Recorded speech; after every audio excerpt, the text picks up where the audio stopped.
Hey guys. This is part 10 of What If Naruto Faked His Death. Hit like and subscribe if you like this one, and also please check the author in the description. Let's start.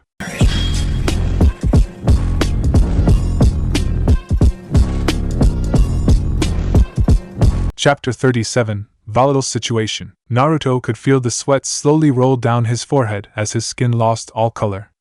To him it felt like time had slowed to a crawl, his eyes fixed on the angry woman standing only a few yards away.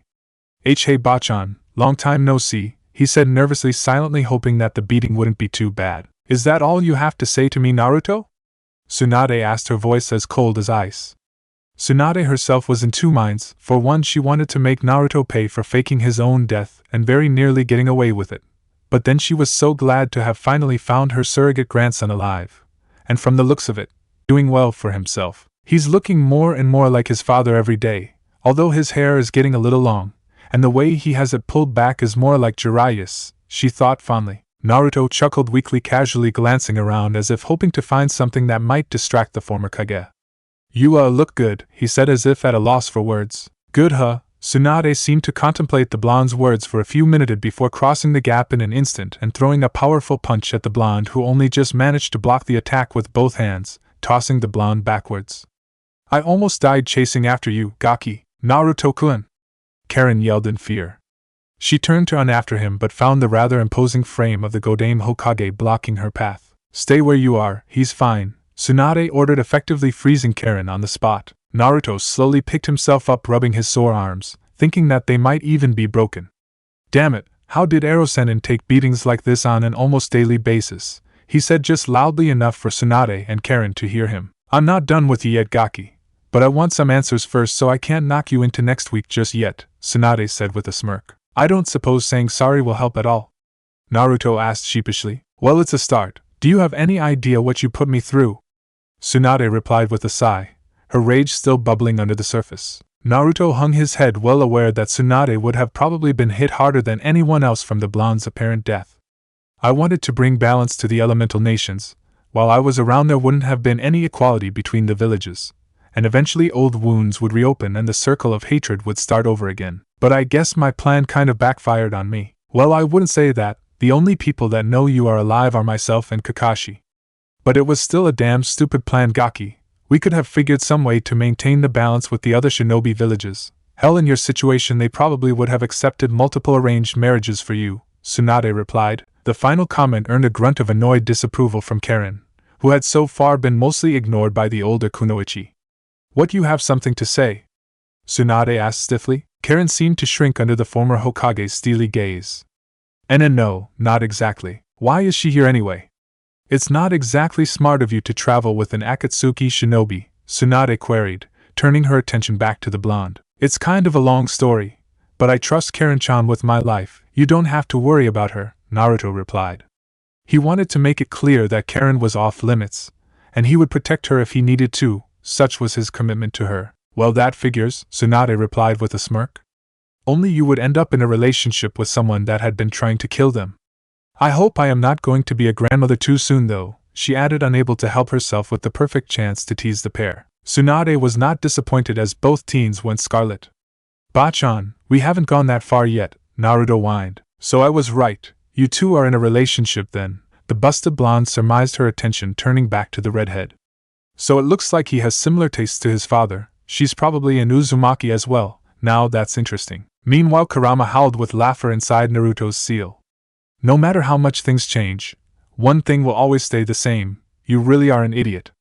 She played you like a fool, then again you are one, so I guess it's no real surprise. Geez, thanks Kurama, she just caught me by surprise, bringing up our relationship so soon, that's all, Naruto pouted in response. So I suppose every test you have ever taken just caught you by surprise as well then? Kurama chuckled. Ah man, uncool Kurama, the blonde pouted. Tsunade-sama. How did you find us? As far as I know, we didn't leave any clues to where we were going, Karin asked, still not sure if the slug princess would attack them again or not. It wasn't easy, that's for sure, but you did make one mistake, in the land of Earth, before you took the path up towards the mountains, Tsunade replied. I used Kurama's chakra, Naruto said flatly. Exactly, not the smartest thing you could have done, But IWA was in turmoil at the time, and they put down the sudden explosion of chakra felt to an old missing ninja who they found in the village in a bad condition. He convinced the IWA shinobi they sent that it was his chakra, but I knew better. I knew it was you, and judging by where it was, I guess you were heading north out of the elemental nations. Not a bad idea, seeing as you couldn't possibly hide your chakra for the rest of your life, Tsunade said with a smirk. Right, I guess that explains why you thought we were going over the mountains.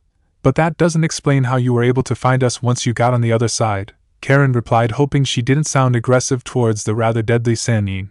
She had spent enough time around Orochimaru to know how outclassed she was if things went badly. Well, for that I owe most of the credit to the Snow Leopard summoning clan that protect the mountain. It's odd for a human to be able to reach one of the domains of summoning creatures, but once I proved myself against them, they gave me shelter, and told me about another 2 shinobi that had come through a little under a year ago. Needless to say, I was surprised to find out that you were not traveling alone, Gaki. They told me where I would find you both, and now here I am. Still, I almost died on that mountain, Tsunade replied with a little scowl. She didn't like to contemplate her own mortality. Naruto nodded, accepting the former Hokage's explanation. Well, that answers the how, but what I really want to know is why you came after me? Konoha needs you, Bachan. There was still so much that needed to be done. What about the hospital? You're the best medic in the world, they are going to need you. You think I was going to let you just wander off like Jiraiya on one of his adventures without telling me? Konoha doesn't need another wandering toad, sage, Tsunade spat. You're one to talk. You ran away after the 3rd Shinobi War, Naruto replied firmly. Why you? That was completely different, Tsunade yelled. Whatever, keep telling yourself that, you old hag, Naruto scoffed offhandedly. A tick mark appeared on the older blonde's forehead, and narrowed her eyes dangerously at the young man. What did you just call me, Gaki? Karin by this time had the common sense to back away from Naruto to the edge of the clearing they had made to spar in. But it seemed that Naruto was on a completely different wavelength. You heard me, Bachan. I'm not doing anything that you didn't do first, so there, he said, sticking out his tongue at the end to emphasize his point. That seemed to be the last straw for Tsunade, who crossed the gap in what seemed like a blur to Karin. She only caught the force of the wind that picked up when she threw her punch. What neither Kunoichi was expecting, however, was for Naruto to stick his hand out and casually grab her fist. What the? Tsunade stammered as she looked in disbelief. Naruto's cool, calm, and collected facade shattered a moment later as he released Tsunade's fist and began jumping around, shaking his hand in pain. Oh sweet Kami, it hurts. Why the hell did I try and do that? He bellowed with anime tears running down his cheek, blowing on his palm to try and cool the stinging sensation. Tsunade was still stunned at what he had done. I thought he would have gotten out of the way, but he was able to block it. Hell, he wasn't even using Sage mode. He's gotten stronger, a lot stronger, she thought with a small amount of pride. Long gone was the little runt she could easily defeat with a single finger. Naruto had finally started to regain some composure, but he was still gingerly shaking his hand. What the hell, Bachan? I expected you to hold back a little, he whined. And I expected you to get out of the way of one of my punches, Baka, Tsunade lectured. So here's the deal, Gaki. I'm going to kick your ass and drag you back to Konoha where you belong. She can come with us if you want, she added casually, pointing to Karin. Naruto rubbed the back of his neck nervously. Sorry, Bachan, but I can't go home. As much as I want to see Konoha and all my friends again, the elemental nations needs to stabilize, and that can't happen if I am around. Konoha would be seen as a threat and the circle of hatred would begin again. Tsunade sighed, knowing it would not be an easy task to change the Jinchuriki's mind. Naruto, I know how you feel, but even if you do bring peace for now, it will end. They thought when the ninja villages formed that the fighting would end, and it did, for a while at least, until other villages sprung up in fear of the others. I know that could happen again, but if I am there, then they will not even have a chance at achieving peace, Naruto replied, sliding into a taijutsu stance that Tsunade recognized well as the toad style. What, no bijou or sage mode? Tsunade asked, arching an eyebrow, falling into a stance of her own. No, Ero-Sennin didn't need either of them to kick ass, and neither do I, Naruto replied silently, hoping he hadn't just bitten off a bit more than he could chew. Fine, have it your way, Tsunade replied with a shrug and rocketed toward the younger blonde, who rolled out of the way as Tsunade's fist hit the ground where he had been standing. You've gotta be kidding me. They're going to end up killing each other, Karin thought in amazement as she saw the ground explode and crack open into a large crevasse in the middle of the forest, taking several trees with it. If Naruto had been hoping to test himself, then he got his wish. It was near impossible to land a hit on the busty blonde, and it was only due to his enhanced reflexes from his training to use Kurama's chakra that allowed him to avoid Tsunade's counterattacks. "You're fast for an old lady," Naruto teased as Tsunade ducked under his kick. "And you're surprisingly quick-witted for a dumbass," Tsunade replied angrily as Naruto instinctively spun out of the way of another chakra-enhanced punch. The fight went on like this for almost an hour. Each time they would come together for a small interchange, they would yell insults at each other. What the hell is going on? Karin wondered as the two shinobi soon were just standing forehead to forehead yelling insults at the other. "Old hag!" Naruto yelled for what must have been the 100th time. "Disrespectful little shit!" Tsunade glared back. And just like that, the two came together in a hugging embrace. "It's good to see you, Naruto. If you really think you need to stay, that's fine," she whispered with a motherly smile gracing her lips. "Thanks, Bachan. I've really missed you, and everyone else as well." "But what are you going to do now?" Naruto asked. "What, trying to get rid of me already?" The slug Sannin asked with a smirk. "Well, no, you can stay with us as long as you want, but don't you have a mission to bring me home?" The blonde Uzumaki asked, still being held tightly in Tsunade's embrace. "Well, there was no set time limit on my mission, and I was actually sent to look for her," Tsunade replied, nodding to where Karin looked like she had seen some sort of mythical creature and was in stunned awe. Naruto saw the expression on the redhead's face and quirked an eyebrow. "Hey Karin-chan, what's up?" Karin didn't know where to start. She had absolutely no idea what was going on. Did they love or hate each other? One minute they are going all at it trying to kill the other, and the next they are embracing like their family. "I think we broke her gaki," Tsunade smirked, approaching the stunned Kunoichi. She leaned in to inspect the redhead. The first thing she noticed other than her hair was the startlingly unique eyes, of crimson red. "Not bad gaki, she's a looker." This woke Karin from her stupor and even shocked Naruto, not expecting Tsunade to ever say something so Jiraiya-like. Thank you," Karin replied, still nervous in the former Hokage's presence. Tsunade saw how the two young adults were still a little uncomfortable with each other and smirked, leaning into Karin's ear. "You know his mother wanted lots of grandbabies, and I wouldn't mind a few myself," she whispered, knowing this would get a reaction. She was not disappointed as Karin blushed a shade or red that would make her hair jealous. "I knew it, a pervert," Tsunade snickered. "Karin-chan!" Naruto yelled in worry. "Bachan, what did you do?" he added in genuine concern. Tsunade smirked in response. "Oh, nothing, I just told her something your mother wanted. She will be fine in a minute." "Really, what's that?" Naruto asked curiously. Tsunade shrugged and leaning down, whispering the same thing in Naruto's ear. Much to Tsunade's shock, there was no real reaction. "I'm surprised you didn't react like she did," Naruto shrugged as if it was no big deal.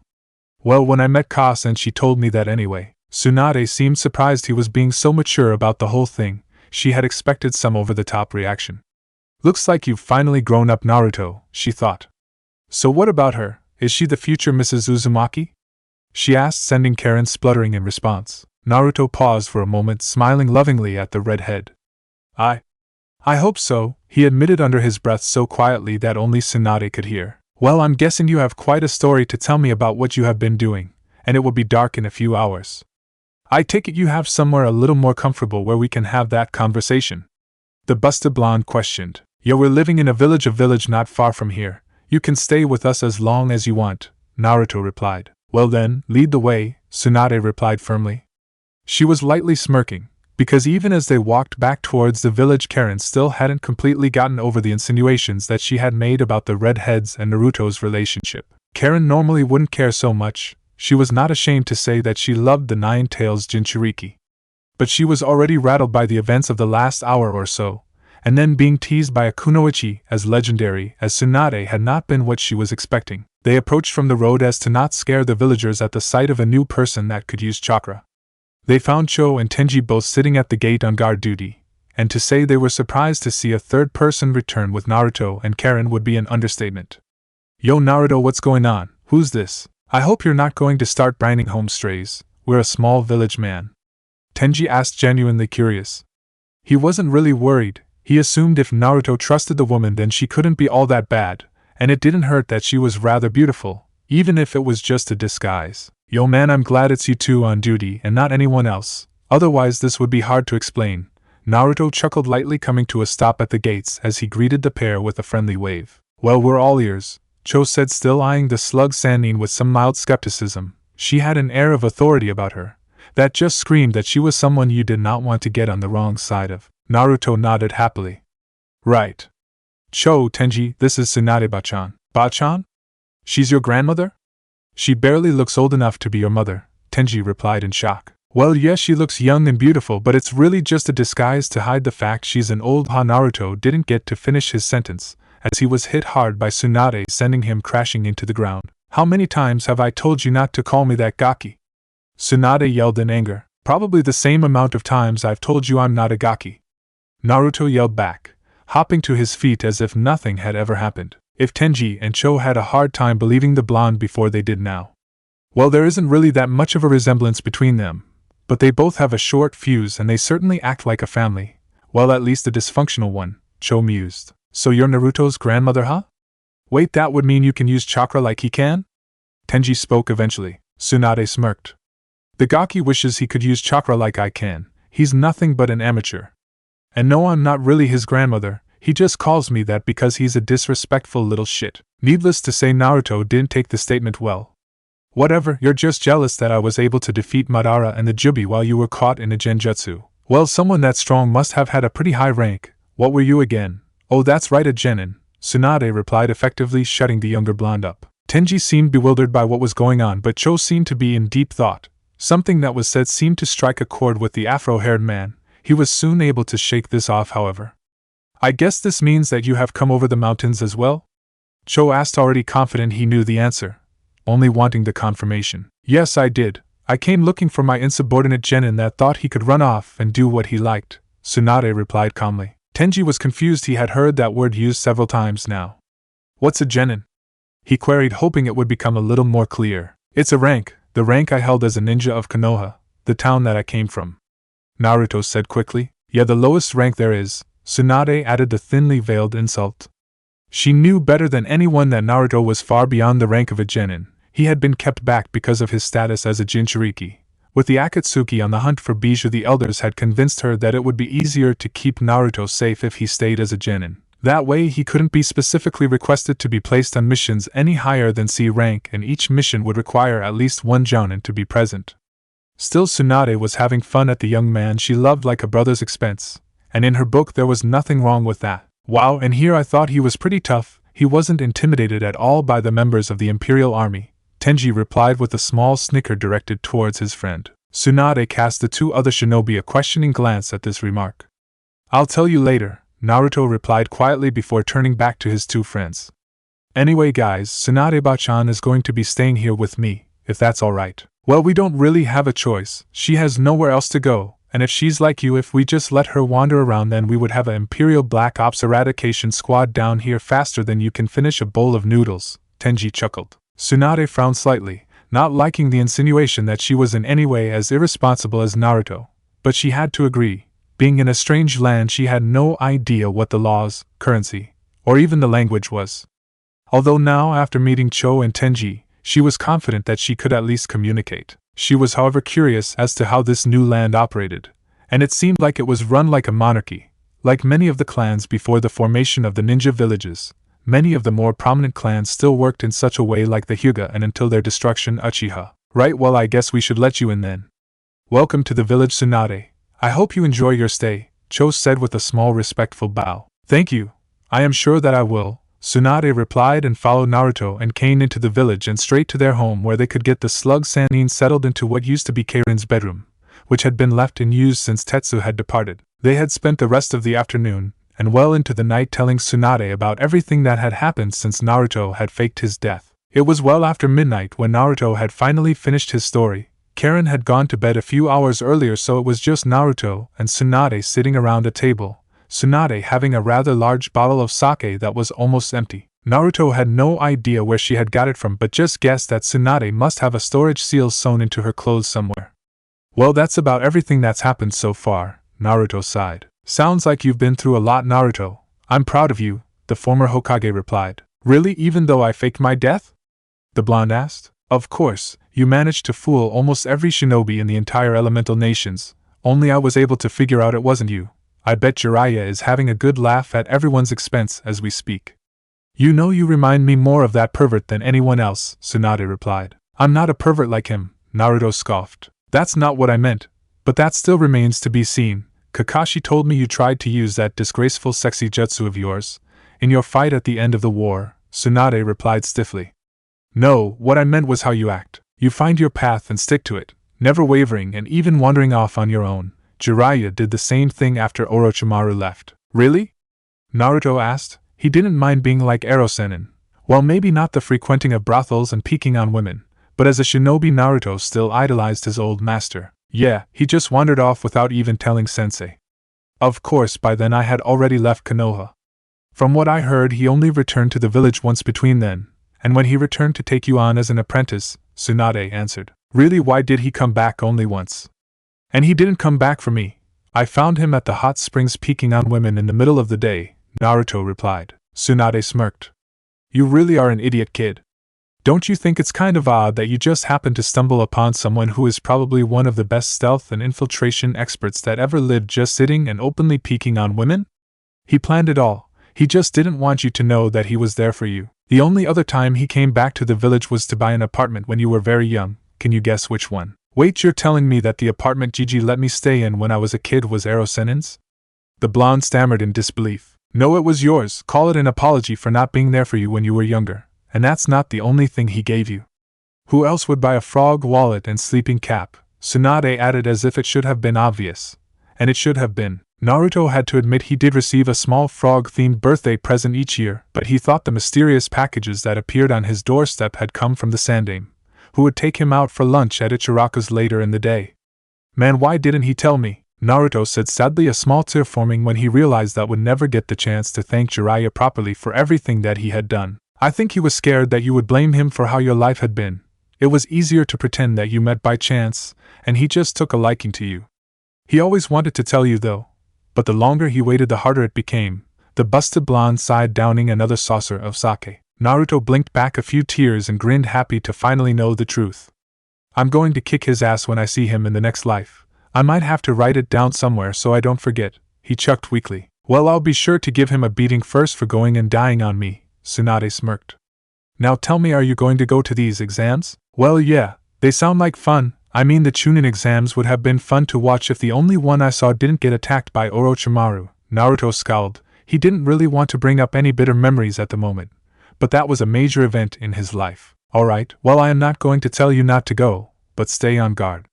From what I have heard you tell me about this empire, they are not to be trusted, so if things go south and you're in trouble, don't hold back, keep yourself safe. That goes for Karin too. If she is as precious to you as you say, then make sure nothing happens to her. I know what it feels like to lose someone like that, and I don't want that to happen to you, Tsunade warned. Don't worry, Bachan. I was able to get a pretty good read off the officer they sent. He was strong, probably up there with Yamato Taishu. But I can handle myself now, no problem, Naruto said happily. I saw that today. You really have improved, to be able to keep up with me without needing sage mode. I was impressed, she admitted. Naruto rubbed the back of his neck in mild embarrassment. Well, a lot of the credit goes to Kurama. He told me to make sure I was strong enough to go toe-to-toe with someone like Kakashi-sensei without needing any of my enhancements. Because the more I improve my base strength, the more powerful my augmentations will become. Then Fukusuka-sensei has been training me half to death every day for months. Well, it's showing. You look good, kid. If I was a few years younger, I would probably try and steal you away from your little Uzumaki princess, Tsunade replied with a smirk. You gross Bachan, don't talk like that. I mean, I love you and all, but not like that, Naruto replied, shaking his head in an attempt to make him forget everything Tsunade had just said. The former Hokage couldn't help but laugh at the younger blonde's childlike response. Relax, Naruto, I was just teasing you. Now it's been a long day and I haven't slept in a bed in months, so I'm going to bed. Naruto nodded and decided it was time he called it a night as well, still grumbling about a perverted grandma on his way to his bedroom and into the en-suite bathroom so he could have a shower. He saw the light rise and fall of Karin's chest as he entered his room. He stopped for a moment to brush some of her long red hair away from her face before leaning down to lightly kiss her forehead. Sleep well, Karin-chan. I love you, he whispered before continuing to the shower. He reappeared from the bathroom a good 15 minutes later, clad only in a pair of loose-fitting boxers. The first thing he noticed was that Karin was no longer in the bed. Instead, she was standing a foot from the door, her eyes filled with lust. I heard you, she said, lightly biting her bottom lip. When I came in? Sorry, I didn't mean to wake you, Naruto replied a little nervously from the look he was given. No, I mean this afternoon, she crooned, stalking up to the blonde with a noticeable sway of her hips. You said you wanted me to be your wife, she added, wrapping her arms around his neck. Ah well. Naruto nervously rubbed the back of his head with one hand while pulling the kunoichi closer to him with his other arm. He took this moment to take in just how amazing she looked. She was only wearing a dark red bra and panties set, that had black lace at the borders, that left little to the imagination. In the last year the kunoichi's body had matured. Her training had caused her to become lean yet well-toned. Her legs seemed to go on for an age, right up to her tight peach-shaped rear. He was thrilled to see the bite marks that had once blemished her porcelain skin had now faded, leaving it almost completely blemish-free. Finally her breasts had grown slightly to a decency cup, just a little too large to fully fit in his hands. Don't worry, Naruto-kun, she chuckled, kissing his cheek on across one of his whisker marks, that she knew were extra sensitive. I know it wasn't a real proposal, but the answer would have been yes, and it always will be, she whispered. The confession and rush of emotions during the day seemed to culminate in this moment for Naruto. He was sick of waiting. He had been sure Karin would be the one for him for a while now. He growled possessively and picked the red head up, using both hands to cup her firm rear as he bent in to claim her lips with his own. Lemon. Chapter 38. Afters. Naruto and Karin were asleep in each other's arms as the sun began to rise, lightly illuminating the small village. The redhead was using his chest as her pillow, their hands clasped together while her leg draped across his waist. All in all, they were the perfect picture of a loving couple. At least they were in the moments before there was a loud bang at the front door sparked them both awake. Naruto jumped in front of the bed, a defensive stance, carefully positioning himself between the door and Karin. When the door burst open, Naruto relaxed, seeing that it was only Tsunade. Kami, Bachan, you scared me half to death, he said, breathing out a sigh of relief. So why are you making such a racket so early in the morning? We were trying to sleep. Oh, I'm sorry, did I possibly do something that stopped you from sleeping? I couldn't possibly know what that is like, Tsunade said sarcastically with an irritated scowl. Because of the noise I couldn't get to sleep last night. Naruto looked confused. I don't remember hearing any. He stopped mid-sentence and turned to Karin, clutching the bedsheets to her torso in an attempt to hide her bare chest.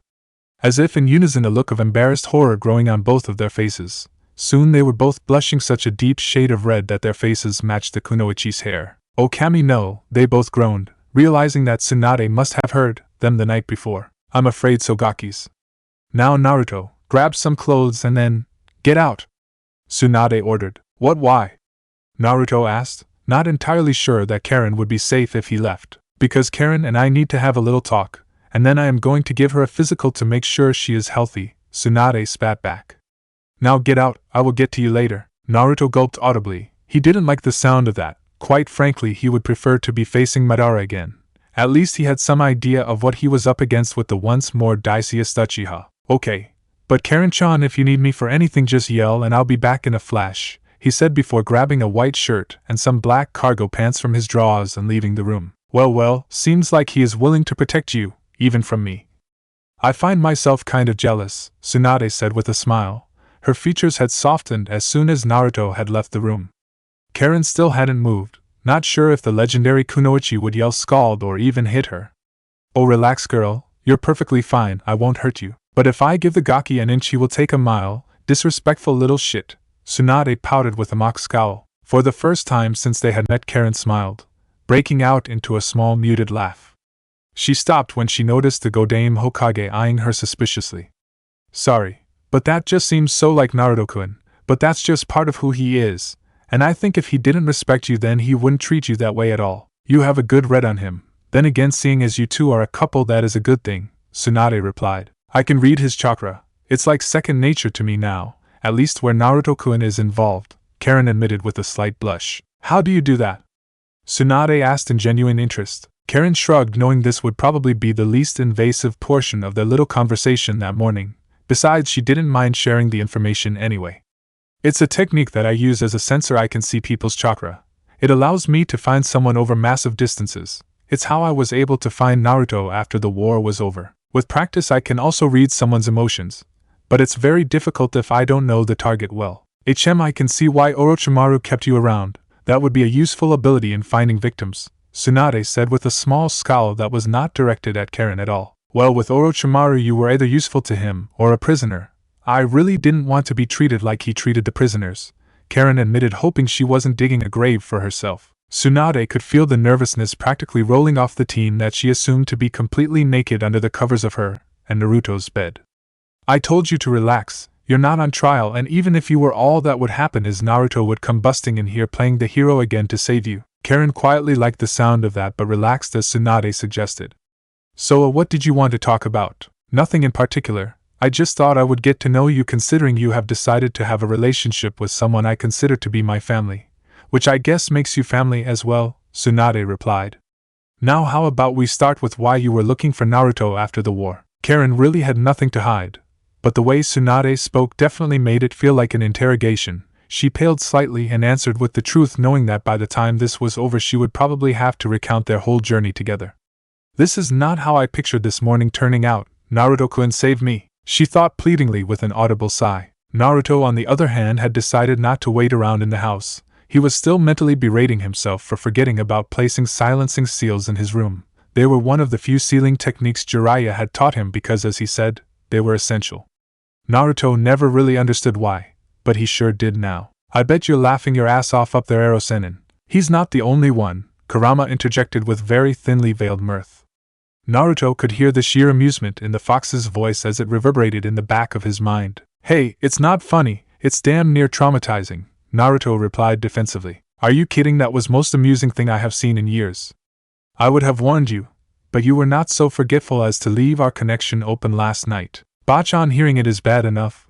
I wouldn't be able to live it down with your brand of color commentary, the blonde huffed in response. He continued to wander around the village, barely paying any attention to where he was going, and soon found himself at the town gate, where he was greeted by the two villagers on guard duty. Rei, who seemed to have her usual scowl, and the elderly member of the old hunter team, Isho. You're up early, Naruto, the older man said, eyeing the blonde with a firm expression. Not off to bring home another stray, are you? Rei asked with a stiff face. Sorry, I wasn't paying any attention. What were you talking about? Naruto asked, being broken from his reverie. I'm talking about that woman you invited into our village. Just because you say she's some relative of yours doesn't mean anything to me, the young woman said, eyeing her fellow blonde suspiciously. Calm down, Rei. Naruto has not done anything to make us not trust him, and if he says she can be trusted, then I am prepared to believe him, Isho lectured Rei. It's alright, Isho, she does have a point. I shouldn't have brought Bachan here uninvited, Naruto replied. No, you shouldn't have, Rei added curtly. Naruto ignored her final dig at his laxness in following protocols and turned back to the older man. Anyway, I just came out for an early morning walk to clear my head. I'll see you both around. See you around, Naruto, Isho said as Naruto turned back around, heading back the way he came. He waited until the blonde was almost out of earshot before adding, Oh, and that's an interesting mark on your neck, he added with a large smirk. Naruto didn't know what the old man was talking about, and unconsciously rubbed his neck and was surprised to feel a small sore patch just above his collarbone. What the hell is this? Kurama, why didn't this heal? I felt that particular wound should stay for a while. It's nothing major, I just stopped your regenerative ability in that area for a while. That particular wound has a specific meaning behind it. It shows that your vixen has claimed you as her own, Kurama explained. Suddenly Naruto realized what it was, having read about love bites, or hickeys as they were commonly referred to in Jiraiya's novels, and he blushed, taking off towards the river. He's such a fool. How could he be so sure it wasn't someone in disguise pretending to be his grandmother? Or some illusion cast by a member of the military? Rei scoffed as Naruto walked away back in deep thought. Maybe, Isho replied with a non-committal grunt. He's too trusting and it's going to come back and hurt him one day, the young woman said. Yes, that is perfectly possible. But can't you see the benefit of being able to trust? There are times when you could be a little less judgmental. That boy did save your life, didn't he? Isho answered rhetorically. That doesn't make him any less of an idiot, Rei scoffed. Isho decided not to answer and let the conversation slide. There was no point in trying to convince her otherwise. In the end, Naruto passed the time down at the river by catching fish as they swam by. You know you could catch more if you used your futon manipulation to cut the water. Naruto was startled and almost fell over when Tsunade spoke from behind him. Geez, Bachan, you almost gave me a heart attack, Naruto said, letting out a breath of air he had no idea that he was even holding. Good to know that I still scare you at least, the former Hokage smirked. Naruto sighed and quickly hopped out of the river, enjoying the feeling of the breeze blowing against his wet ankles. Are you kidding me? You're absolutely terrifying. If I had to choose between you and facing Madara again, you would win 9 times out of 10, Naruto joked. Why only 9 times?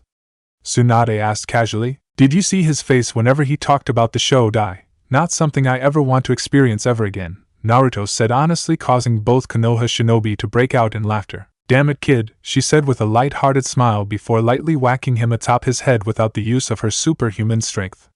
Why didn't you use any silencing seals? I know that old pervert would have taught them to you for exactly this situation. I was ambushed, and I sort of forgot, he admitted, a deep blush painting his cheeks cherry red. Well, I installed some all-purpose ones this morning after I finished with Karin. You could shove both Lee and Guy in there, and tell them it would be youthful if they could make enough noise to wake Kakashi, and you wouldn't be able to hear a thing, Tsunade said, shaking her head at the boy's forgetfulness. Naruto chuckled at the analogy but was grateful all the same. Thanks Bachan, it saves me the effort. So where is Karin now? He asked. Back in bed resting, Tsunade replied. Naruto looked a little worried.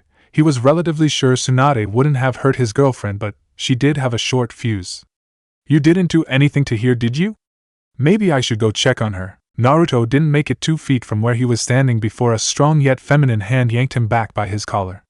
Oh no, we have different plans for today. I haven't had a decent punching bag since Jiraiya passed away.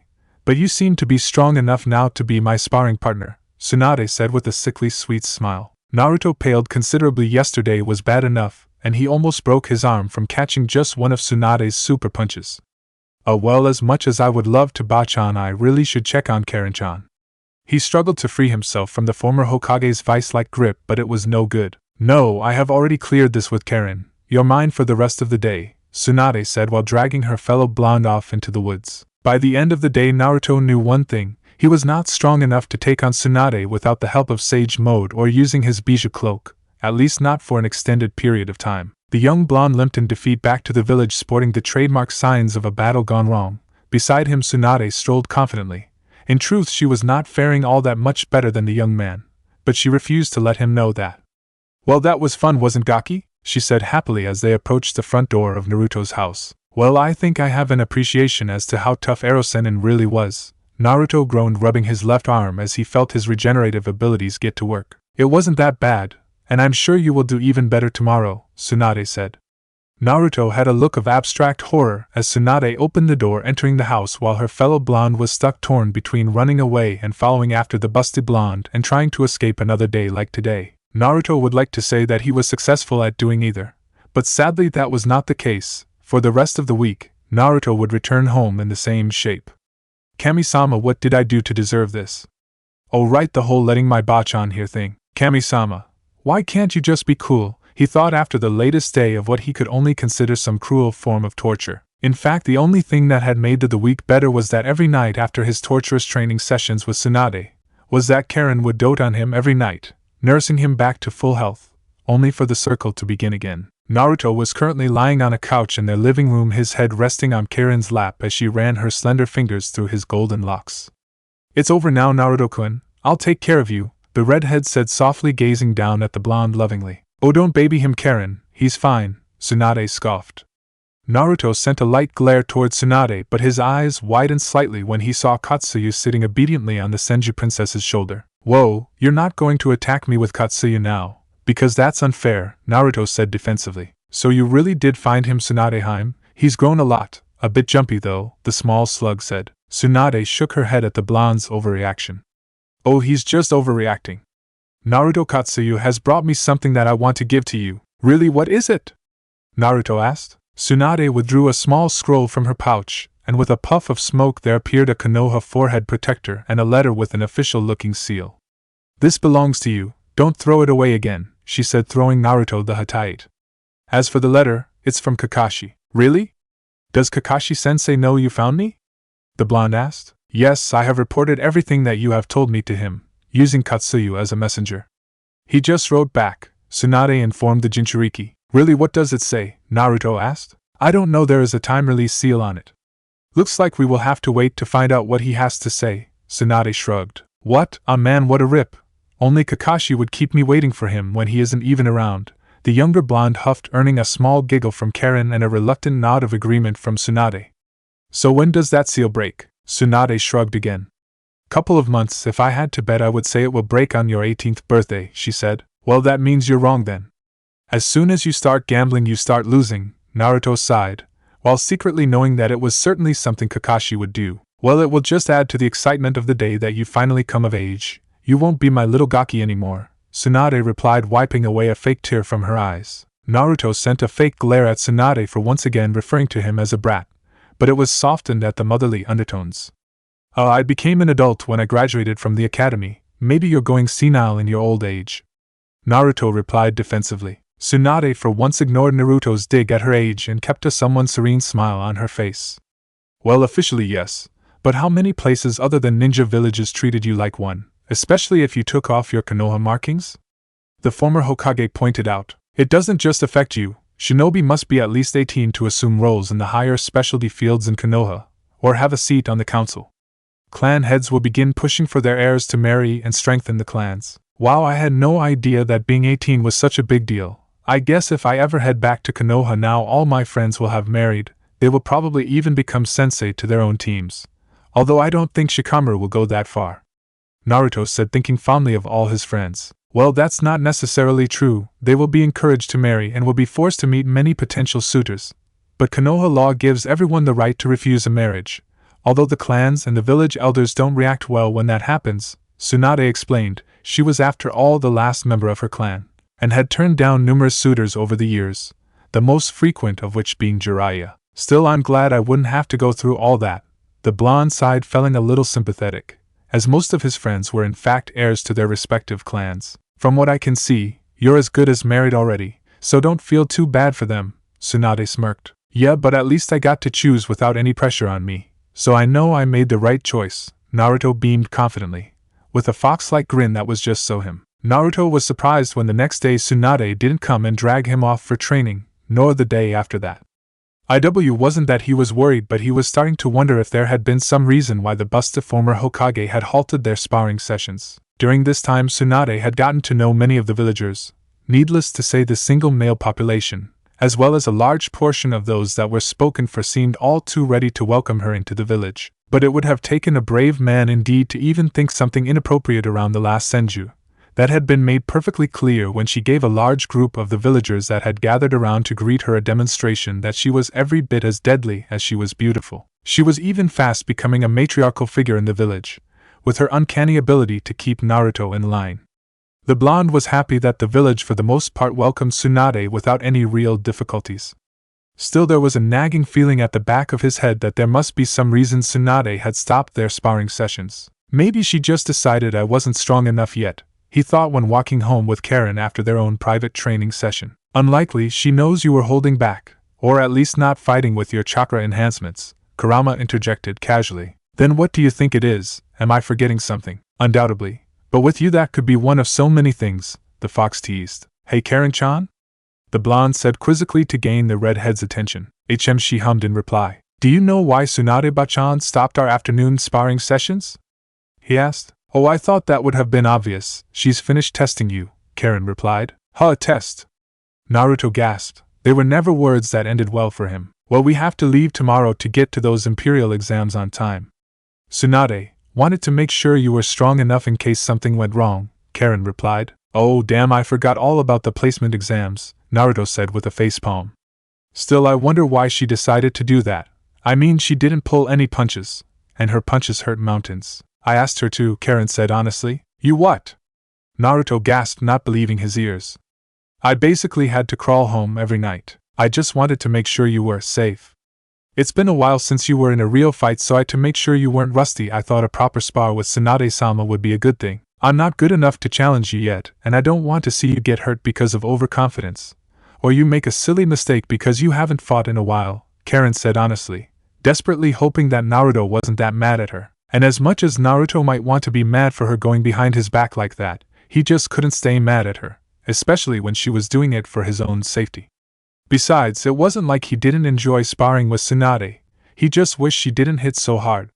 Thank you, he said after a lengthy pause. I've never had someone want me beaten up for my own good before, he added with a chuckle a moment later, leaning over to give her a quick kiss. Well, if you're going to react like that, I may have to do it more often, Karin replied, standing up on her tippy toes to steal a kiss for herself. Hey, I don't care how cute you two think you are, doing that in public is just not on, came Tenji's voice from behind the pair. Karin blushed, but Naruto was strangely unaffected by his teasing.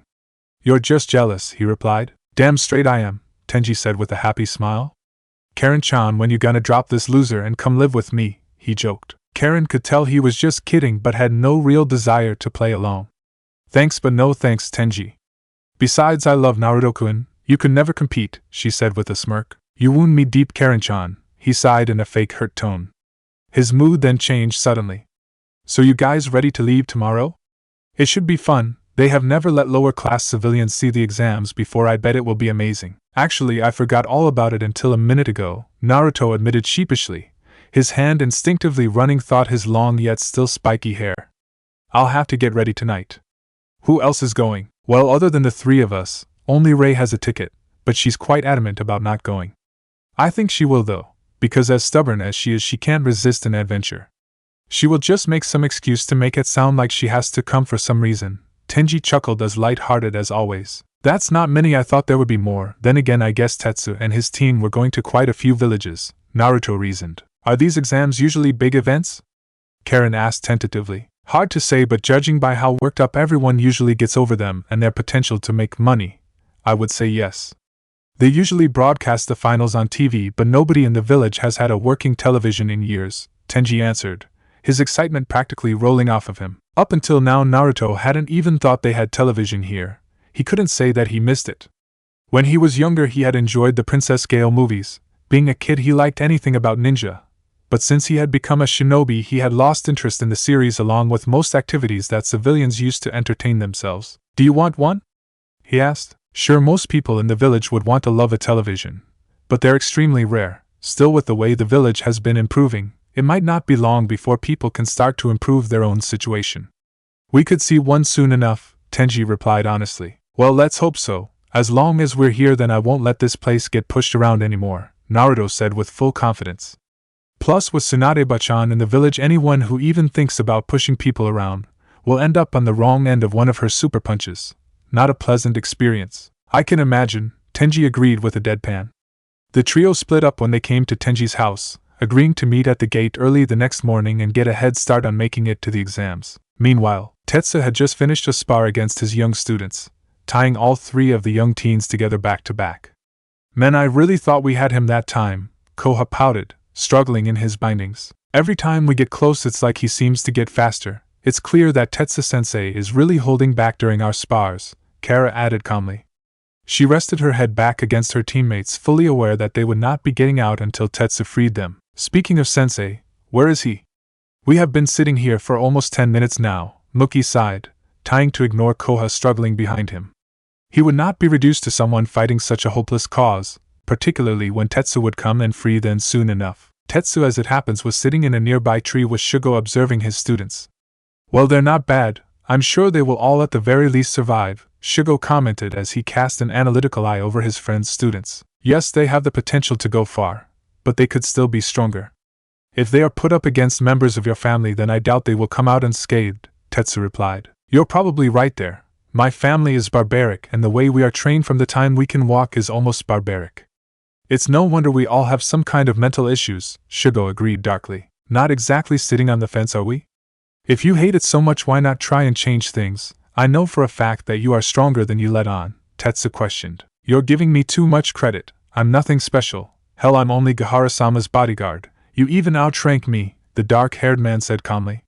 Besides, all being in a position of power means for our family is that you have to watch your back all the time and expect to have to fight to stay alive at least once a year. If I have to go through all that to be able to change things, then I will always pass, Shugo sighed. You always did shy away from the more violent missions. Are you that concerned with staying alive?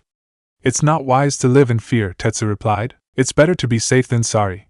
And you can't live at all if you're dead, Shugo reasoned. So are you going to untie them anytime soon? Yeah, I probably should. Is it strange that I rather enjoy watching my younger brother struggle? Tetsu asked with a good deal of mirth. I think it would be strange if you didn't enjoy this, Shugo chuckled. Chapter 39, The Placement Trials Point 1. Why would you look at that? Tenji said with wide eyes. He was standing with Naruto, Karin and Rei. In front of them was the largest arena any of them had ever seen. The walls were easily as high as those of the capital, and at the top large glass viewing boxes littered the walls at various heights, allowing a brief glimpse inside, but not really enough so that it would give anything away. The stadium was at least twice the size of the fabled Forest of Death in Konoha. So what, it's a giant oval. The only thing that's really impressive is the fact they erect this giant waste of space, and then deconstruct for the sole purpose of electing the next group of stuck-up teams to rule over us. Ray scoffed. Alright, we get it, you're a buzzkill. Why did you decide to come again, Ray? From what I can recall, you said this was a trap and only idiots would come here, Tenji replied. Because when you idiots do something stupid, and knowing you and Naruto, that's a when not an if. I don't want the village to be implicated, at least then nobody else will suffer, Ray scoffed. Yeah, you give everyone the cold shoulder, but the truth is you're just as excited to see this as we are. You need to lighten up, right, Naruto, Tenji said happily. He was surprised when Naruto didn't respond. Naruto?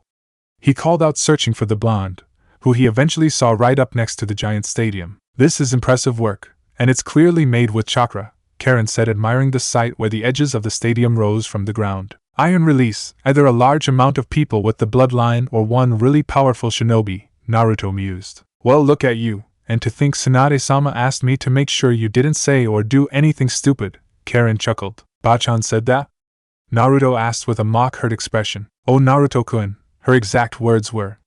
Don't let that knucklehead get you both killed by being himself, Karin replied with a sympathetic pat on his shoulder. I'm not that bad. Well, maybe in the past I was, and maybe I haven't exactly given Bachan reason to have confidence that I won't go over the top and do things without thinking. Now that I think about it, she is totally justified in thinking that I would do something stupid. Still hurts though, Naruto sighed. Hey, you two, let's get moving. We're supposed to sign in at the hotel they set up for the spectators, Tenji called out to the two shinobi. Naruto nodded, quickly catching up to Tenji and Ray, Karin following close behind. They followed a large road along that spiraled around the massive stadium. Wow, even with chakra this would take a while to cross. What do you think they have planned? Naruto said with an air of amazement. Would you stop talking like that? May as well wave a giant sign that says you know how to use the same powers as the military, Ray scowled. That would be interesting to see, Tenji chuckled. I'm serious, Ray replied. She's right, Naruto, suppressing your chakra won't be enough if you keep openly admiring things that you should have no knowledge of, Karin said, voicing her agreement. Naruto sighed and nodded in acceptance. Ah man, this is going to be harder than I thought. How am I supposed to keep in check when everyone around me is using chakra? Well, worst case scenario, you get everyone killed, which while admittedly would be a bit of a downer for you, I would at least be entertained, Kurama replied. You're a constant source of comfort as always, the blonde replied sarcastically. Well, I do my best, obviously. So tell me, what do you think about this? There is no way that this stadium was built by just one person. Do you think the family with the Kekkai Genkai are the royal family? Naruto asked. I think it's highly unlikely. The iron release bloodline is extremely rare in the elemental nations, mostly caused by a freak mutation in someone whose family already has a Kekkai Genkai. From what we know of the royal family, it's clear they came from our side of the mountains, so I think this is a native bloodline limit. So you think they will have a Kekkai Genkai that's more well known, huh? Still, I would expect there to be a big deal made out of someone who was strong enough to make it over the mountains going missing. Maybe you're right. I wouldn't be surprised if we find out who they are soon. They should be here so you can scope out just how strong they really are, the large fox replied. Naruto was drawn back to reality by an odd sight. A large crowd stood around what appeared to be the main entrance to the stadium. A massive archway rose 20 feet in the air and just as wide. In the distance, a large palace was framed by a tree-lined road, and large areas of tents were scattered around the fields nearby that Naruto assumed was where the competitors were staying. Two large buildings stood in the middle of a field separated by a fence. A sign outside the smaller of the two indicated that it was designated for those who had come to witness the competition, while the other was reserved for the senseis and judges. What are they standing around for? Karin asked. Her answer came almost instantly as a large ball of fire shot high into the sky, turning into a large bird, earning a massive round of applause from the gathered crowd. Next, large pillars of iron shot out of the ground, forming a large cage around the bird as it swooped down, gliding just above the ground. That's impressive control, Naruto thought as he joined in the crowd in applauding the two jutsu. What was more impressive was the fact the users of the jutsu were younger than he was. A raven-haired teenage boy with long shoulder-length hair had created the Katon jutsu, while at the cage was put together by a young girl who had the same rust-colored hair as Tetsu and his brother. The last member of the group was another boy with black hair. While he had not performed a jutsu of his own yet, but Naruto didn't have to wait long. He quickly ran through hand seals at mid-chunin speed and slammed his palms to the ground, a dome of earth rising from each side of the cage surrounding the bird, crushing both jutsu. Alright, that's enough. We are not here to put on a show for these peons, came a scolding feminine voice from the entrance. A woman in her early 20s, no more than 3 years older than Naruto, stood there with a heavy-set scowl. She had long black hair that was pulled back as it cascaded down to her shoulders, and she wore elegant black robes lined with silver and red silk. Behind her stood Gaara in the same outfit, the only difference being on Gaara's shoulder XXI was embroidered in bright gold, while the younger woman had 14. Along with them stood Tetsu, Shugo, and a third man with the same dark hair as Shugo, and the younger woman tied back in a ponytail, his onyx eyes reflecting no light. Now, Jolie-chan, they're our guests too. We invited them in an attempt to lessen the gap between us, not treat them as second-class citizens, Gaara said firmly, her face a cold, expressionless mask. Maybe you're right, Ka-san, the younger woman said with no sign of warmth in her voice. Still, my foolish pupils shouldn't be showing off when their opposition could watching. What, don't tell me that you are worried? Your team were made unbelievable favorites to come in top place. If all of your students don't get picked in the first round of selections, that wouldn't look too good on you now, would it, my darling daughter? Gaara said with a condescending smirk. You act as if my team won't do as well as yours did, but then again, maybe the competition has been raised since you had a team.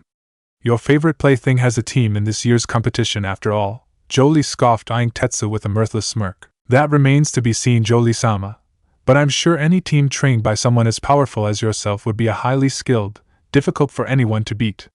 Especially when 2 of your clan members are on the team, Tetsu replied with a bow. I don't need you to tell me that our family is trained and bred to be the best of the best, Jolie said sharply. Those that survive anyway, Shugo mumbled under his breath, but loudly enough for the others to hear. Well, Ka-san, it seems like our dear cousin still has a problem with the way we operate. Jolie chuckled mirthlessly before turning her attention to Shugo. Is that why, despite being the son of the first in line for the throne, you spend your time as my mother's little bodyguard? What a pathetic excuse of a man you are, the young woman spat venomously. If you say so, Jolie-sama, but the 2 of us have very different perceptions on what pathetic is. Shugo replied apathetically. This seemed to be a mistake. Jolie spun on the spot in a single fluid motion, drawing a hidden blade from her coat, and he soon found the long blade pressed up against his neck. Say that again, you piece of shit, and I will kill you where you stand. Jolie snarled, her beautiful features scrunched into a vicious frown. I apologize, Jolie-sama. It will not happen again, Shugo replied, his face an expressionless mask. The young woman lowered her blade and turned her back on the steadily growing crows. See that it doesn't. Come along, mother, I can't stand being in the presence of this filth any longer. Naruto stiffened from his place in the crowd. Only a tight grip on his hand from Karin stopped him from yelling out in surprise. Naruto-kun, that's... Karin gasped in shock. I know, Naruto replied calmly, lightly squeezing his hand. Naruto may have seemed calm, but inside the blonde Kurama was raging, not because of what was happening, but the symbols stitched across their back of a white and red fan. Uchiha, they're like rats. You think you have gotten rid of them all, then more crawl out of the gutter. The fox roared in anger. But how? I'm not sure, but I can guess. It seems pretty obvious when you think about it. It has to have been Madara Uchiha. How? Simple really, he fakes his death at the Valley of the End. But then what? He just hides underground for 100 years until Obito stumbles upon him. It actually makes a little more sense now, actually. It does? Wait, what does? Naruto questioned. The Shodai died young, yet Madara still stayed in hiding despite being strong enough to begin his working on the Moon Eye plan himself. Why would he still hide after the Shodai died, unless of course he wasn't in the elemental nations at all? So Madara crossed the mountains and became the first emperor here? But there could have been more to his plan. I mean, I saw those pods everyone was trapped in.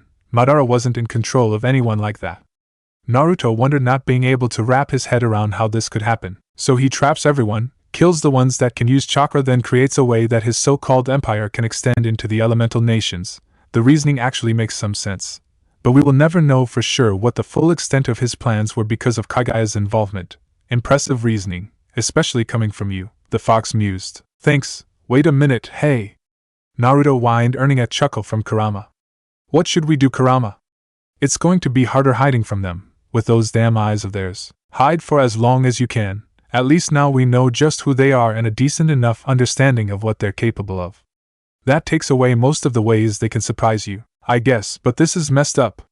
I thought I was through with dealing with mentally unstable Uchiha. You and I both, Kurama sighed. Naruto and Karin both watched, unmoving as the group of Uchiha moved away from the group of onlookers, still barely believing their eyes.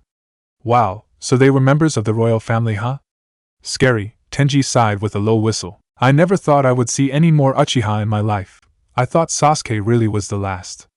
Naruto said breathlessly. You know about the royal family?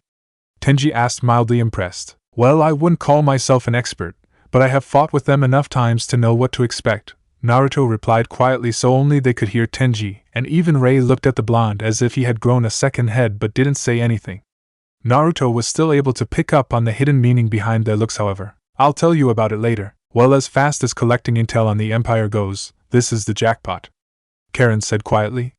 She was slightly afraid. She had seen what Sasuke and Madara were capable of, and she did not want to see that type of fighting again. She could also tell, however, that if everyone in the royal family acted like the young woman Jolie, then it was unlikely that Naruto would be able to help himself. He would get involved, and then as sure as day all hell would break loose. Come on, let's just go find our rooms. There is no point standing around like idiots, Ray said flatly, guiding their group towards a large building that seemed to be a hotel with a sign in for the guests with invitations to the trials. The hotel was nothing special inside. It had been constructed by the same iron as the stadium, but less care had gone into its design.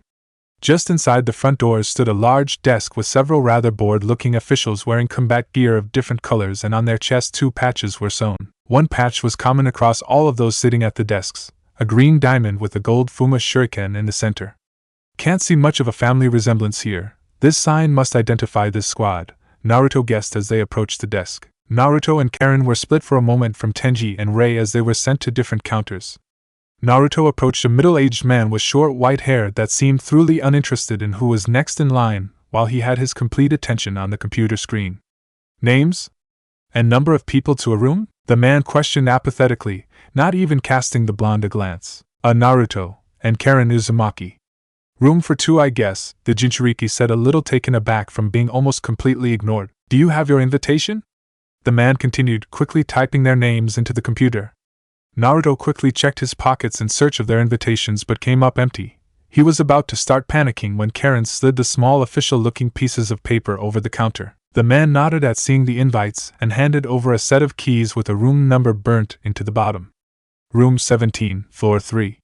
The placement trials begin 2 days from now. You are free to enjoy the features we have made available, and even explore the exam grounds prepared for the 2nd and 3rd trials. However, unless you do not value your lives, and wish to die in a most horrendous way, stay away from Gahara-sama's palace, the man said in a drone before moving the pair on. Not exactly a warm welcome, is it? Naruto chuckled weakly. No, but it could always be worse, Karin pointed out as they approached the stairs that would take them up to the 3rd level. I guess, how about we go check out our room then go look around for a while? The blonde questioned. Well, we could, or we could enjoy the first brief minutes of time alone we have had in the last few days, Karin replied in a seductive whisper. Naruto blushed but nodded dumbly in response. Yeah, that sounds like a better plan. Meanwhile, Tetsu and Shugo both sat on the railings of a balcony near the top levels of the Gahara's palace. That little brat Jolie is here for less than a day and I already want to wring her neck, Shugo sighed, gazing out over the field where many teams were undergoing some final training in preparation for the trials. I didn't think you had a death wish, Tetsu replied calmly. There is a difference between wanting to do something and being able to. She is considered a prodigy after all, but all that talent has done for her is turned her into an insufferable stuck-up brat. Hell, even amongst my family she is one of the worst, the dark-haired man said. I have never met a member of the royal family that has so much dislike for your own clan. You really are 1 in a million, Tetsu chuckled. The Uchiha laughed at the accusation but shook his head. I'm not that different. Most of the clan has grudges against each other. Only half of us live past 12 as we're forced to fight a family member to the death just to strengthen our eyes. Those who have brothers or sisters have it the worst. Shugo replied mirthlessly. I had to kill my twin brother. It was him on me and I have hated myself and my clan for it every day since. Yeah, I can see how that could breed resentment. I guess just being a foot soldier on the outside of all the politics of the clans has more benefits than I thought, Tetsu sighed. Who knows? You're a well-known member of your clan. You could get selected by one of my cousins as a husband, then you will know all about our clan, Shugo huffed. We have already had this discussion before. If that ever happens you will challenge me to a fight again and prove that I am not worthy of becoming part of your clan, Tetsu joked. That's right, and if I ever decide I've had enough you're supposed to pretend to kill me so I can escape into the wild never to be seen again, Shugo laughed. The two friends were jolted from their reverie when they heard a knock at the door. Who is it? Shugo asked loudly, playing the part of royalty to a T. The door opened, and in walked a young Uchiha boy with his hair slicked back so he had nothing in his eyes. "Sorry to bother you, senpai, but I have a message for Tetsu-senpai." "Well, spit it out, kid. We don't have all day." "Actually, that's not true. We both have absolutely no duties to fulfill until tomorrow night." The young Uchiha still seemed a little intimidated, and his voice was quite shaky as he began to talk. "There has been someone sign in at the guest's arrivals under the name of Naruto Uzumaki. You wanted me to inform you when he arrived, didn't you?" the boy asked slowly. "Thank you for the information." "That will be all," Shugo said, ordering the boy from the room. "Well, Tetsu, looks like Gahara-sama's plan is going to go off without a hitch," he added, turning his attention back towards his rust-haired friend. Tetsu, despite the apparent success of his mission, didn't feel any sense of accomplishment from this. "Is it bad that part of me wanted him to stay away?" Shugo shook his head. "No, that just means that at least part of you is still human. If you like this kid, then it makes sense not to want to see him die," he explained. "So why don't you introduce me to him? I might not be able to know him for long, but the kid does sound interesting." "Sure, why not? But let's give it some time first. It will seem too suspicious if we show up right after they check in. Besides, I should pass on the good news to the princess," Tetsu replied, still not sounding like it was good news at all.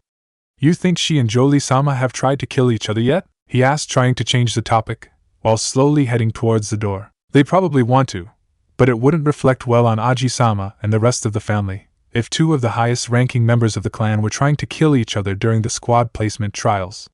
Probably one of the only rules we have is to maintain the image of our family," Shugo replied. "So they can't show any hostility towards each other, huh?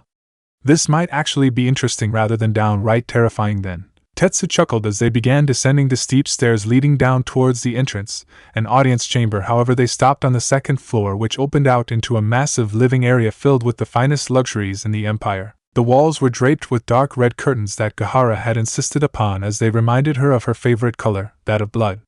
Tetsu had to admit that he thought it did look a little bit like the snow-white walls were bleeding. "Now which room is she in?" Shugo mused, mostly talking to himself. "I've never seen this part of Gaharaheim's palace before," Tetsu said, letting out a low whistle as he gazed around the luxuriously furnished apartment-like level of the palace. "That's because this is where she lives. Not many people have seen it. Not many are brave enough to even try and see it," Shugo replied with a short laugh. "Well, now that you mention it, I seem to feel like my life may be significantly shortened just from being here," Tetsu said sheepishly. "Nah, you'll be fine. I think," the Uchiha shrugged. "I would have liked a little more confidence in that statement." Tetsu's sweat dropped. Shugo rested his hand on Tetsu's shoulder. "Well, I don't really have anything to reference it off, so I can't really help with that. But she won't kill you, badly maybe." Tetsu deadpanned. "You're not really helping, you know." "Not trying to," Shugo laughed. "Anyway, we've been discovered." Sure enough, the moment Shugo stopped talking, there was a gust of cold wind surround the room, forming a small tornado that revealed the snow-white hair of Gahara. "I do hope you have a good reason for coming here." "We certainly do, Gahara-sama," Shugo replied earnestly. Gahara arched an eyebrow in anticipation but otherwise did not respond. "We came to inform you that our main target for the exams has arrived," Tetsu quickly informed her with a bow. "Well, that is good news. I am rather interested in seeing this boy. If he is able to stand up to a group of new recruits like you think, Tetsu-chan, then it will be interesting to see how long he lasts when we spring the trap," the princess said with a grin. "We were thinking of greeting him. I'm sort of interested to see what someone who can use chakra without being trained by the Empire can do," Shugo said with a smile. "You're not going to warn him to run for it, are you? You have always been a bit of black sheep in this family.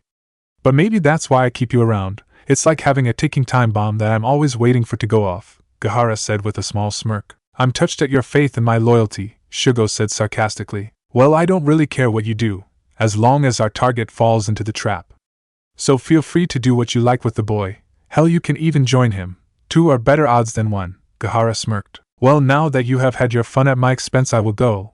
You coming, Tetsu?" Shugo asked. "Yeah, alright, coming." "Oh, and Gahara-sama, don't worry, I will see to it that the real reason for inviting the civilians from the south to the exams is not exposed," Tetsu said with a bow. Gahara nodded once before walking away. "I guess she doesn't really care either way," he added as an afterthought. Tetsu caught up to his friend as they exited the house. "Things are always worse whenever Jolie-sama is around," Shugo said as he felt Tetsu catch up. "It's only for a few days, then Gahara-sama can go back to whatever it is she usually does with her time, terrorizing children or something. Sounds about right," Tetsu chuckled. Shugo just shrugged and looked away. It's alright, I can take whatever they want to throw at me. I'm used to being an outcast. Now let's go meet this Naruto you have been so interested in. They took their time, slowly walking towards the large temporary hotel set up for the spectators. The fields surrounding the palace were full with teams running through their final preparations for the trials. You know, considering how hard all the other teams are training, why aren't you with your team? Nah, I gave my team the last few days off. I don't want them tired. Besides, they're going to need all the energy in the exams, Tetsu explained casually. Plus, it's less likely that your team will be spied upon, Shugo added, seemingly impressed by the reasoning. Well, that is part of it. Information on other teams can be vital in finding out their weaknesses, and the less they know about you, the more of an advantage in terms of surprise that you have, Tetsu replied analytically. You really are a stickler for the attention to fine details, Shugo sighed. I've never failed a mission and I always get as much information as I can before I decide how to act, Tetsu said almost like a mantra. Kami, you're so predictable. Is that why this boy intrigues you so much? Shugo said as they kept walking, but he paused when Tetsu didn't respond. No way, I'm right, aren't I? You don't even know how strong he is and you let him right here. I must say I'm impressed. I had my orders, and I followed them out, Tetsu said flatly. No, I'm not impressed with you. Predictable as always, the mission always comes first.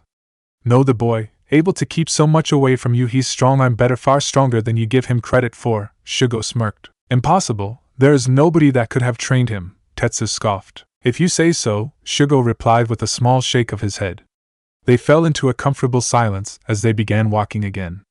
Did you know that during the early years of the Empire, the clans like yours with Kekkai Genkai were allowed to join the Empire? Well, all of them except one. Well, I knew we were allowed to join the Empire because the first emperor had no army of his own and needed foot soldiers to keep order. But I didn't know there was a clan capable of molding chakra that wasn't inducted into the Empire, Tetsu replied. Oh yes, the first emperor deemed them to be too dangerous to be trained, or left alive for that matter, so he slaughtered them all, Shugo informed his friend. Interesting. So do you think that Naruto might be someone from this clan? Tetsu asked, mildly intrigued. Oh, not all.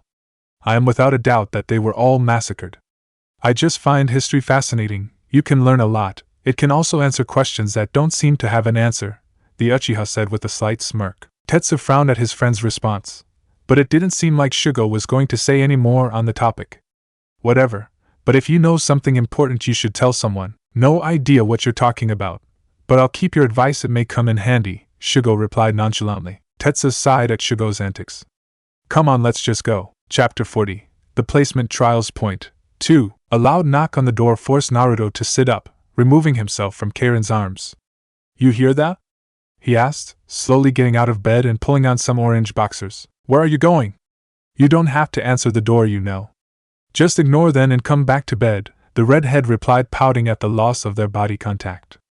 Her hair was more disheveled than usual, and it messily hung over her shoulders and sides of her face as she slowly sat up. Naruto bit his bottom lip, casting glances between Karin's frame wrapped sexily by a thin sheet that was just slightly see-through, and the door in the main room, where there was someone waiting for him. Another loud knock on the door snapped him out of his daze. He quickly crossed the room, giving Karin a quick yet passionate kiss. He could feel her reach out to pull him back down into bed, and quickly slipped out of her grasp. I'm just going to go see who it is, then I'll be right back. I promise. Karin was not happy, folded her arms in annoyance as Naruto picked up the shirt he had discarded when they had first entered the small yet fully furnished hotel apartment. Fine, but get rid of them quickly. I wanted to have some more fun, she purred seductively. Naruto nodded dumbly, and shut the bedroom door before crossing the small living area to the entrance. Naruto opened the door a crack and peeked out. Hello? He said when he didn't immediately see anyone. His answer came a second later as Tetsu appeared, gazing back through the small opening. You act like you don't even recognize me. Oh hey Tetsu! Naruto yelled happily, opening the door. His mood changed when he realized, a second late, that he was only wearing boxer shorts. And then there was the fact that Tetsu wasn't alone. A man Naruto recognized as one of the Uchiha clan members that were having an argument in front of the stadium earlier. Is this a bad time? Tetsu asked with an amused smirk. No, not at all. Come in, Naruto answered without thinking. At that point, realization number 2 hit the blonde. All over the small room there were various discarded items of clothing he and Karin had been wearing earlier. Realizing his error, he quickly shut the door. Hey, what gives? Tetsu asked in mild annoyance. Sorry, I'll be back in a sec. I just want to, find something a little more respectable to wear, the blonde lied convincingly as he raced around the room grabbing the carelessly removed apparel, including one of Karin's stockings that had found its way atop the curtain hangings. Satisfied with his rushed cleaning job, the young Jinchuriki opened the bedroom door, discarding the garments inside and grabbing some black cargo pants and a white t-shirt to pull on. "I don't think I can get rid of these guys, Karin-chan," he said quietly upon seeing her cast him an analyzing glance. "Why not?" the redhead asked, half ready to kill whoever had gotten in the way of their precious alone time. "Because it's Tetsu and some member of the royal family. I don't want to be rude to them," Naruto answered in a hushed whisper. "Alright, I'll be out in a minute, just keep them busy while I get dressed," the redhead sighed in resignation. Naruto nodded and returned to the entrance to their room where Tetsu and Shugo were still waiting patiently. "Hey, sorry about that. I wasn't exactly expecting any visitors," Naruto said, rubbing the back of his neck in nervous embarrassment as he let the two shinobi from the Empire into apartment-like hotel room. Tetsu smiled back at the younger man. "We hadn't exactly planned on coming, but I heard that you had arrived, so I thought I'd come and see how you were settling in. Yet Tetsu here seems to have taken quite a shine to you. He was very impressed with your village," Shugo chuckled, patting the blonde on the shoulder. Naruto stiffened at the mention of the village. "That means Tetsu told them how we were able to build a defensive perimeter to keep bandits out. I wonder what else he told them." "Relax, kid. Your village being able to take care of itself is no big deal. As long as our oh-so-wise leaders get their taxes on time, I don't think they will lift a finger.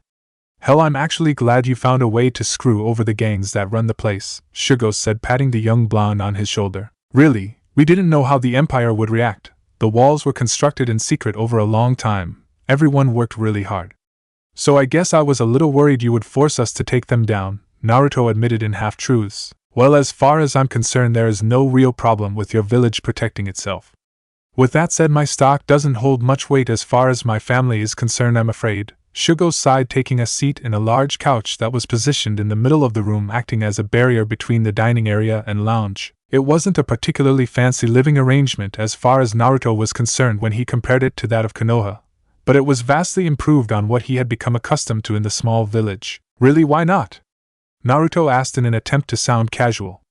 Shugo's face darkened slightly, causing Naruto to think he crossed a line. "Sorry, I didn't mean to pry." "No, it's nothing," Shugo replied with a smile that still seemed to hold a small amount of resentment. "My family prides itself on being the best and strongest, with the symbol for our power being the clan's Kekkai Genkai. Something that I was not blessed with. Normally the way our clan works, only the strongest survive, so those without our Kekkai Genkai are normally weeded out during our youth. I, however, committed the sin of surviving." "So they don't like you because you lived?" Naruto asked, carefully containing his anger at the situation. "Well, it's not all that straightforward. Then again, I am always finding new ways to drag the family name through the mud," Shugo chuckled lightly. "If they treat you so badly, then why do you stay?"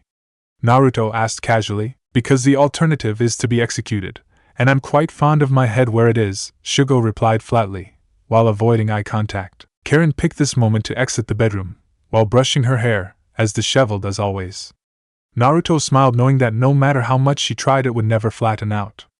"Geez, you guys are loud. I was trying to sleep," she lied convincingly. "Oh, sorry about that, Karin-chan. I forgot," the blonde replied. "I didn't know you two were sharing a room here," Tetsu said with a slight smirk, not really surprised. "Well, we are a couple, so it's not that far out of the ordinary. In fact, many would consider it to be normal," Karin answered quickly, not allowing herself to become flustered by the suggested innuendo. "Well, I guess that's true," Tetsu shrugged. He had hoped to get a rise out of the redhead but was left disappointed. Karin smirked, seeing his smile falter, and walked into the tiny kitchen that was provided. However, calling it a kitchen was a long stretch. There was a small fridge that didn't even come up to the redhead's knee, a microwave, and lastly a kettle that Karin put on to boil. "Would you like some tea or coffee?" she asked the room, to which Tetsu and Shugo respectfully declined. Neither Naruto or Karin were surprised, however, as they were sure the quality of both drinks would not be at the standard the two shinobi of the Empire were used to. They sat and talked as a group for a while after that. Shugo seemed fascinated by any little detail of the small village that Naruto and Karin now called home, and just as fascinated with the area in general. The sun was low in the sky by the time they decided to call it a day. "Ah, well, if we don't get back soon, Gahara-sama will cut us up into tiny pieces," Shugo said, glancing down at a watch. Naruto or Karin had learned enough by this time to know that the elder woman they had saw that morning, Gahara, was not someone they wanted to annoy. The only thing that annoyed the blonde was they both kept her abilities secret. Then again, secrecy was supposedly a shinobi's greatest weapon, Not that Naruto had ever really took that lesson to heart in the past. It was nice to meet you, Naruto, Karin-chan.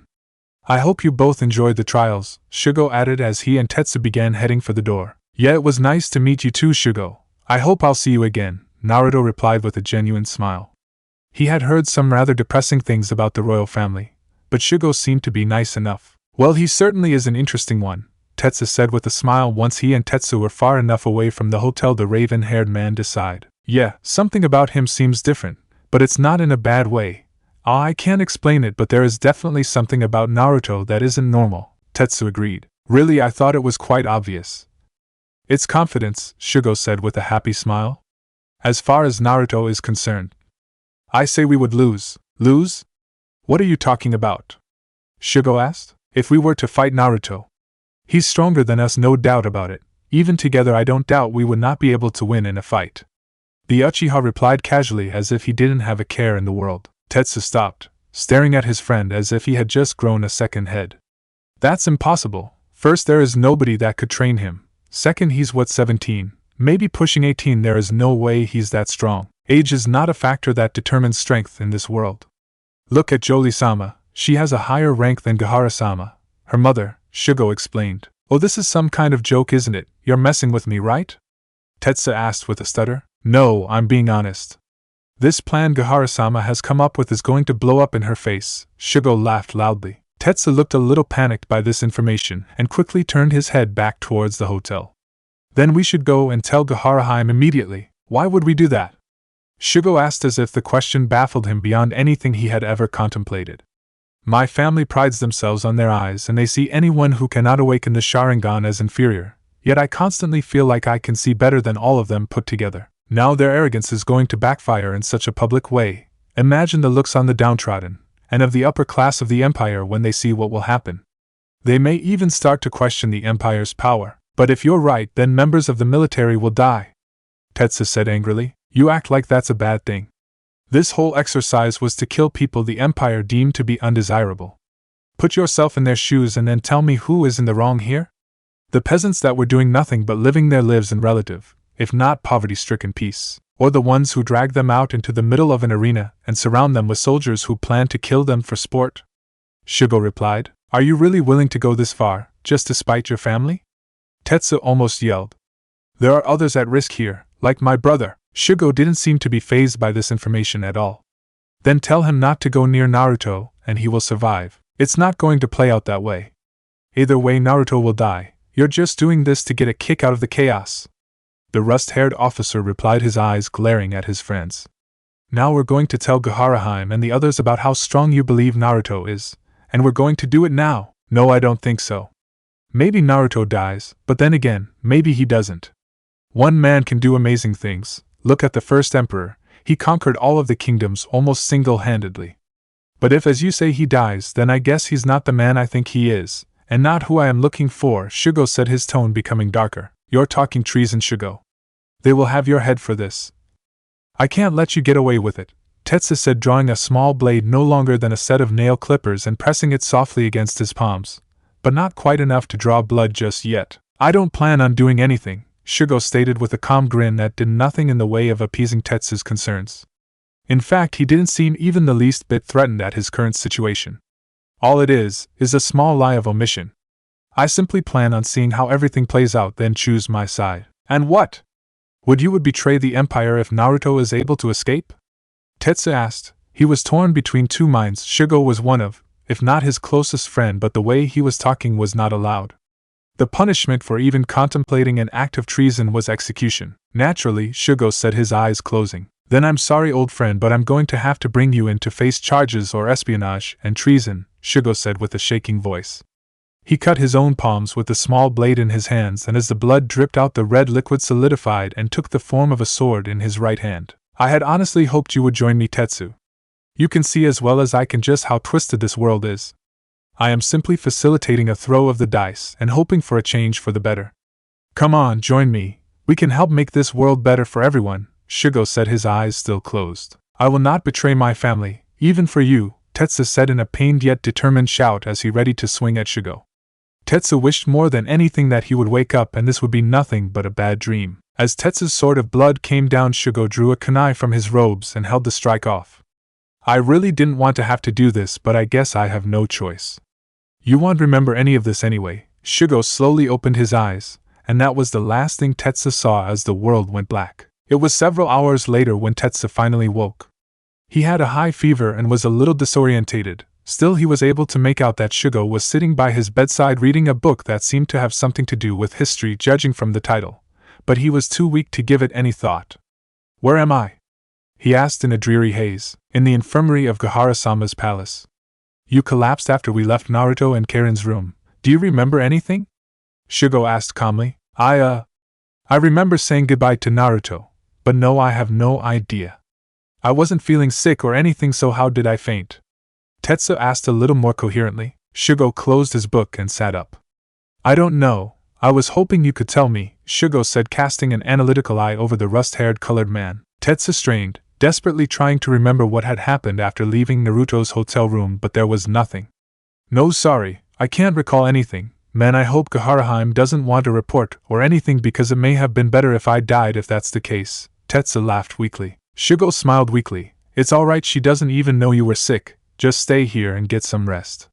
The exams start tomorrow. You want to be able to greet your team as they head in for the first task, don't you? Tetsu nodded.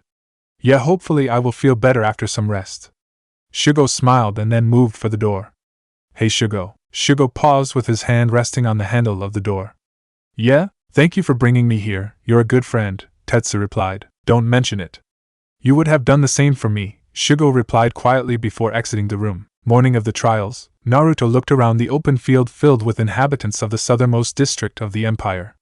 If the blonde was to guess, he would say that there was close to 100 civilians there with him. He noticed that there was a far larger contingent of people not too far away dressed in elegant robes, a few members casting disgusted glances over to his group. Soak it in, members of the inner regions of the empire. Well, at least they're not too proud to show what they really think of us. Ray scowled, averting their eyes as a young man leered at her. It's like they think we're a lesser species. Karin sighed, a little downcast. The only member of their group that didn't seem affected was Naruto.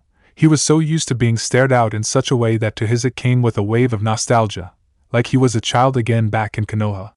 But that wasn't to say that he enjoyed being glared out in such a way, just well practiced at not letting others know how much it bothered him. Man, how long are they going to make us stand out here waiting? Tenji whined after about 10 minutes. As if he had heard the scarred man's complaint, Shugo seemed to appear beside him. Most of the group of civilians recoiled in shock at the sudden appearance. Naruto and Karin hadn't really reacted at all.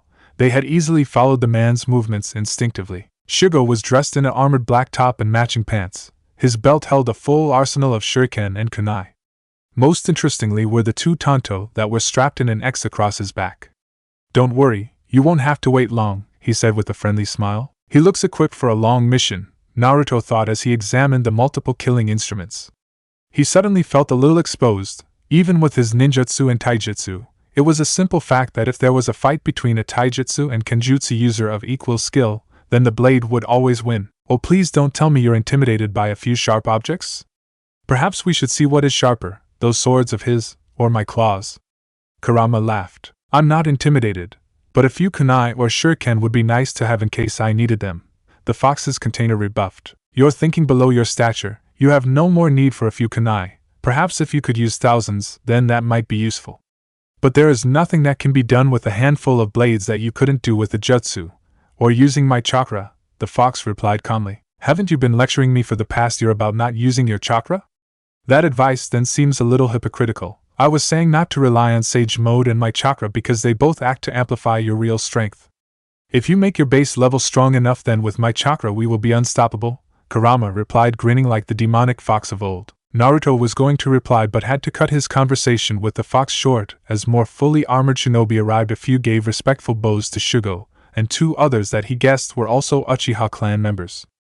Alright, this group will be watching the event from the tower constructed in the center of the arena, Shugo declared loudly enough for everyone to hear. Why are we in the center? I mean, isn't that dangerous? A older man, who looked to be in his late 60s, asked. Shugo shook his head. Not at all, that is where the team sensei and those overseeing the trials will be watching from.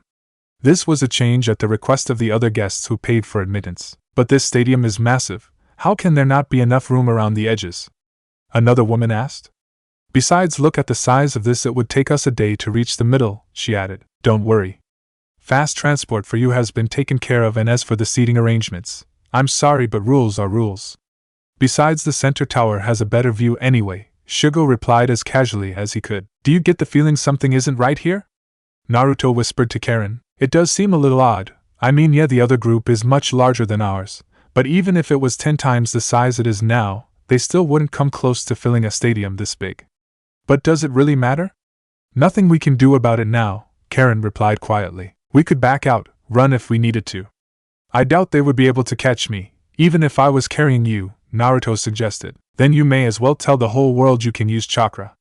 Also, that would mean leaving Tenji and Rei behind, Karin reasoned quietly.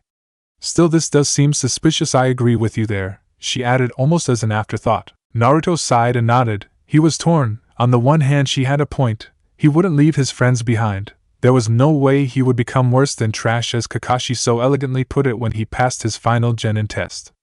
But if he made a few clones, then getting all of them to safety wouldn't be a big deal at all. Then again, doing that could condemn their village, and they would almost definitely come after him. Naruto tensed, however, as he felt the ground beneath his feet begin to shake. A chest-high wall rose up around their group, and then Naruto glanced around looking for an exit but found none. He was getting ready to form a Rasengan and break out, taking Karin and his friends with him when Shugo spoke. Nothing to worry about, this is going to be your transport. How could this be transport? It looks like a fence to me, Naruto thought with a deadpan. His answer came immediately, as the ground they all stood on began to lift up and they were flying through the air, slowly at first, but once they reached the height of the stadium they were rocketing across the landscape. Not fast from Naruto and Karin's point of view, and clearly not for the members of the military who seemed to treat the trip as an everyday occurrence. However, some of the civilians had curled up in a ball, half expecting this to be the last thing they ever did. Naruto used this opportunity to run to the edge of the flying piece of land and look out over the stadium. The area was as big as it appeared on the outside, but what made it more impressive was the variety of terrains that they had constructed. Like massive rings spreading out from grassy plains at the edge to a large lake that surrounded a tall tower in the middle. Wow, this must take forever to put together, he said in wonder. It's a several-year process. We have to import certain terrain types from other parts of the empire. For example, the desert section comes from the northern part of the empire. The stadium itself only took a few days to complete though, Shugo said, having made his way over to join Naruto and Karin as they gazed out over the expanse before them. Amazing, but how can we see anything? I mean, by the time we get to the tower, the edges of the stadium are going to look so small in the distance, so how will we see anything? Naruto asked. It's all going to be shown on screens. It's not just jutsu that created this stadium. A lot of technology goes into it too, Shugo explained casually. So what do the competitors have to do?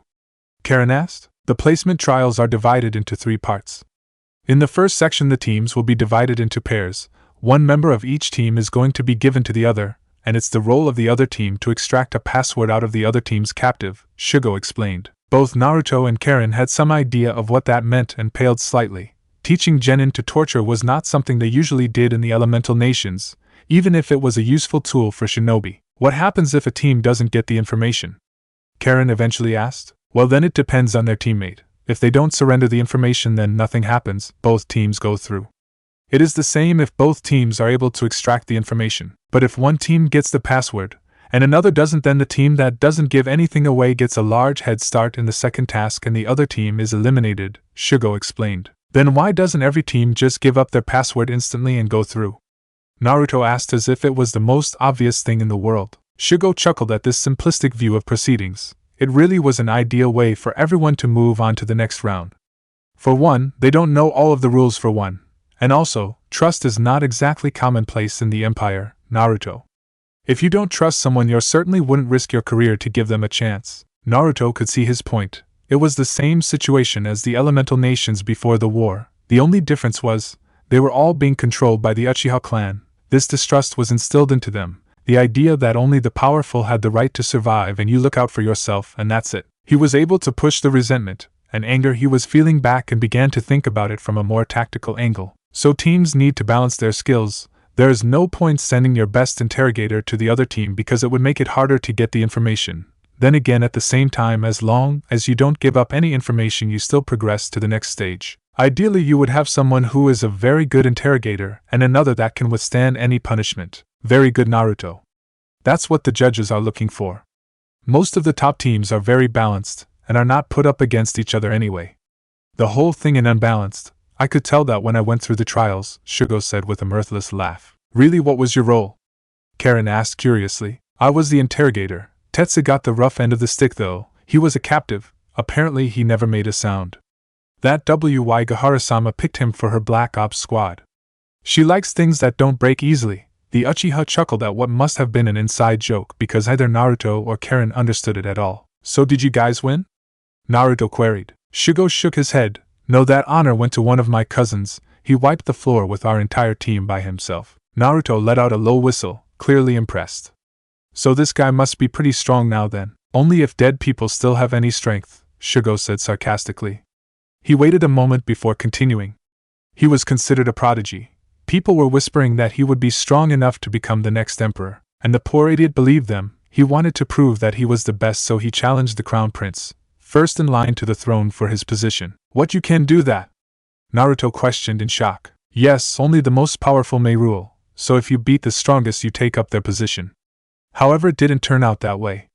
The fight, if you can call it that, was more of a slow execution. He didn't even manage to land a single hit, Shugo sighed. But it served its purpose. After that nobody has said a single word questioning who the strongest is. Well, that certainly is one way to send a message, Karin replied with a small shudder. I feel the same way, Shugo replied as the floating disk of land began to slow down. Well, it looks like we're here. Welcome to the placement trials. Chapter 41. The Placement Trials. Point 3. Naruto gazed at the various holographic screens in disgust. It was all he could do just to keep his lunch down. The sight of young shinobi, several years his juniors, torturing their own companions didn't sit well with the blonde. Casting a lingering eye around the large platform, where he and the other guests were watching the proceedings, he saw that he was not in the minority, and most of those watching on were visibly disturbed at what they were seeing. This is wrong, Naruto said quietly, clenching his fists tightly. Karin was nowhere near as badly affected by the sights as Naruto and the others. She had seen and done worse than this while under Orochimaru's employ, but at the same time she could understand why the blonde was so angry. She had been forced to perform those tasks or risk having them done to her. The contestants in the placement trials, however, were freely torturing companions. There is nothing we can do about it, Naruto-kun. We just have to let things play out, she whispered sadly. I know I can't do anything about this. I also know that torture and interrogation is an important part of being a ninja, but to have them practice on their comrades is just wrong. Naruto replied, his fists tightening as a loud scream of agony rocketed through the speakers as the scene on the main screen changed to that of a different room. What Naruto found to be almost as disturbing was that the members of the military seemed to be enjoying the proceedings and discussing amongst themselves animatedly who they thought had the best techniques of extracting the information, even though most of the time they were told lies. Naruto was glad that there was at least only another hour of the torture remaining, but in that hour the teams became all the more desperate to retrieve their information. More brutal methods were chosen and several of the so-called prisoners were receiving wounds that both Naruto and Karin were convinced would never fully heal. As the timer came down to the last 10 minutes, the guards at the top of the tower began to leave.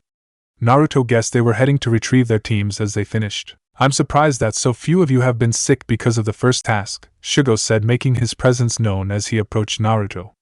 The blonde Jinchuriki was a little surprised. On the outside, Shugo still seemed perfectly calm. It's quite a barbaric practice, but it does serve its purpose, the Uchiha added sadly. Naruto frowned and eyed Shugo analytically. And they are? If you can get your soldiers to go this far against their friends and allies, then they will never think twice about doing much worse to any enemy. It's kill or be killed. That is the way they deal with anyone that could be considered a threat, Shugo answered. No surrender, huh? Karin asked, a little shocked. Shugo shook his head.